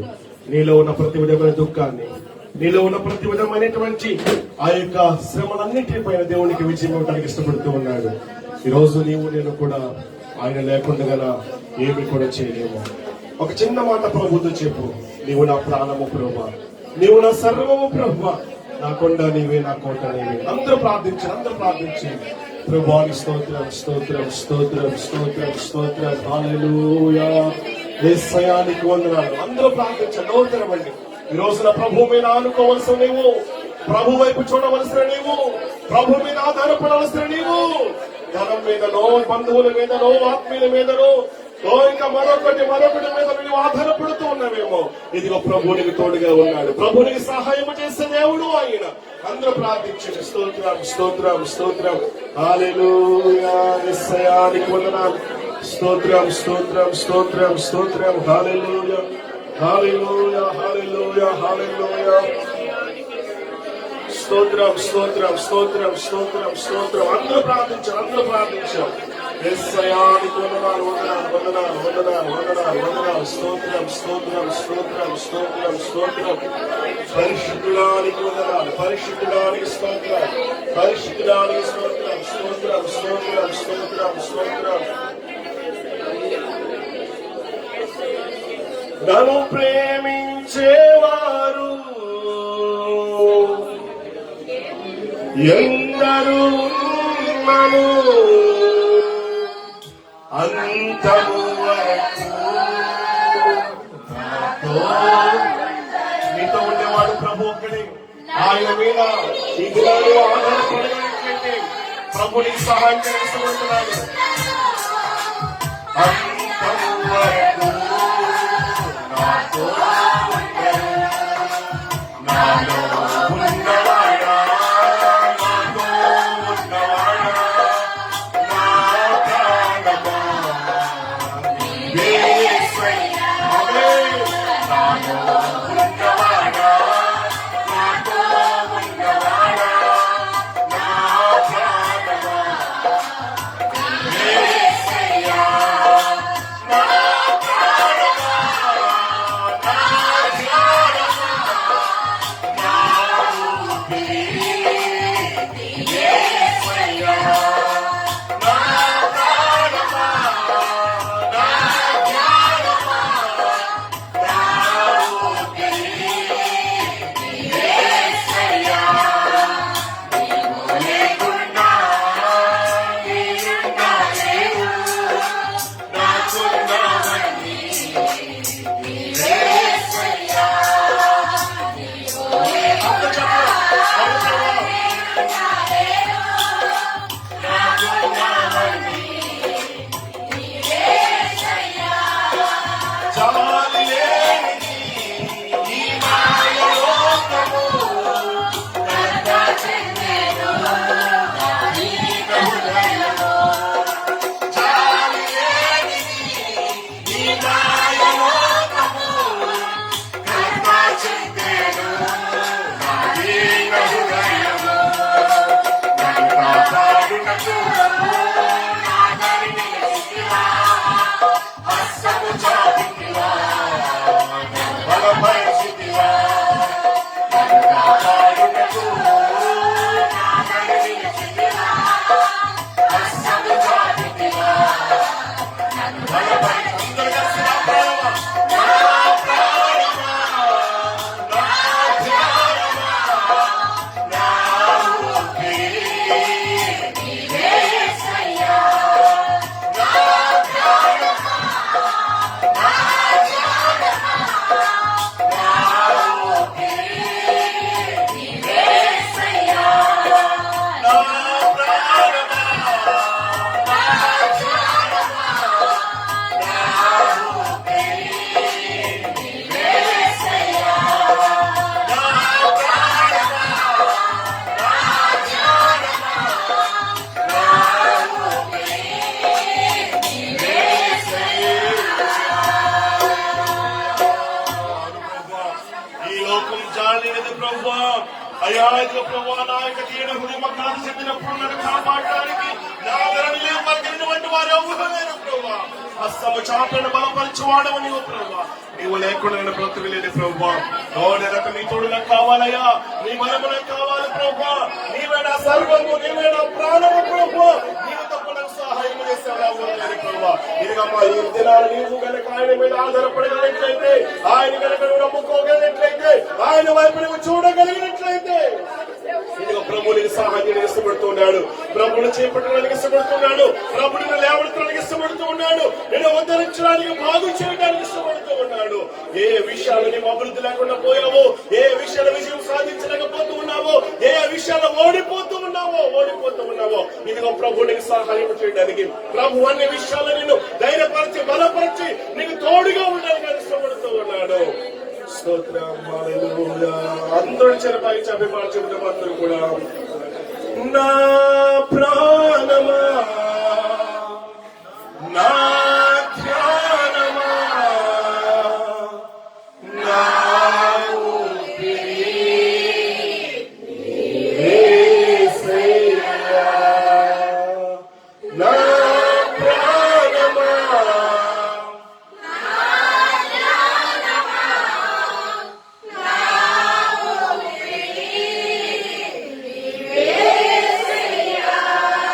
నన్ను కాపాడుటకు నా ధరి నిలిచితివా, హస్తము చాపితివా, నన్ను బలపరిచితివా.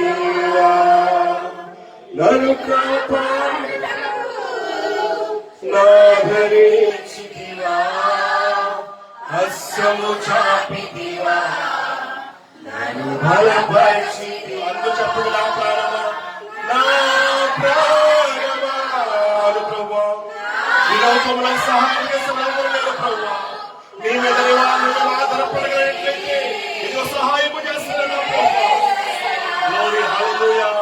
నా ప్రాణమా నా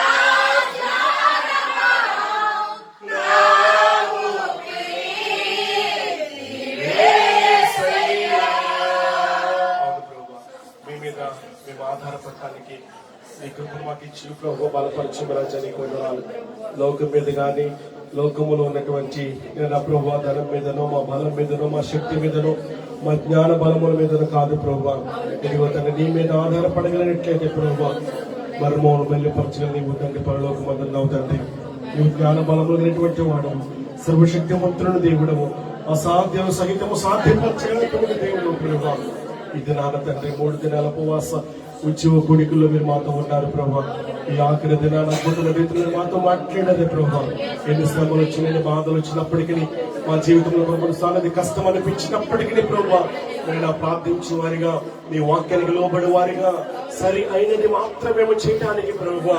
అయ్యా ఇదిగో తండ్రి అలా చేయగలిగినట్లయితే అద్భుతమైన రీతిలో ఫలమిచ్చే దేవుడు, ఫలితమిచ్చే దేవుడు ప్రభా. ఆ రీతిగా మమ్మల్ని అందరినీ కూడా మీరు బలపరిచి ఆయుధపరచమని వాక్యానుసారమైన జీవితాన్ని మందరం కలిగి జీవించాలని సహాయం ఇచ్చేవారు. బిడ్డల్ని ప్రభుని వాక్యం ద్వారా ధైర్యపరిచి బలపరిచి వారి ప్రతి కన్నిటిని వారిలో ఉన్న ప్రతి వేదన ప్రతి విధమైనటువంటి సమస్యలకు పరిష్కారంగా మీరు ఇచ్చినందుకు స్తోత్రాలు. యేసయ్య దివ్యమైన ప్రార్థిస్తున్నాము తండ్రి.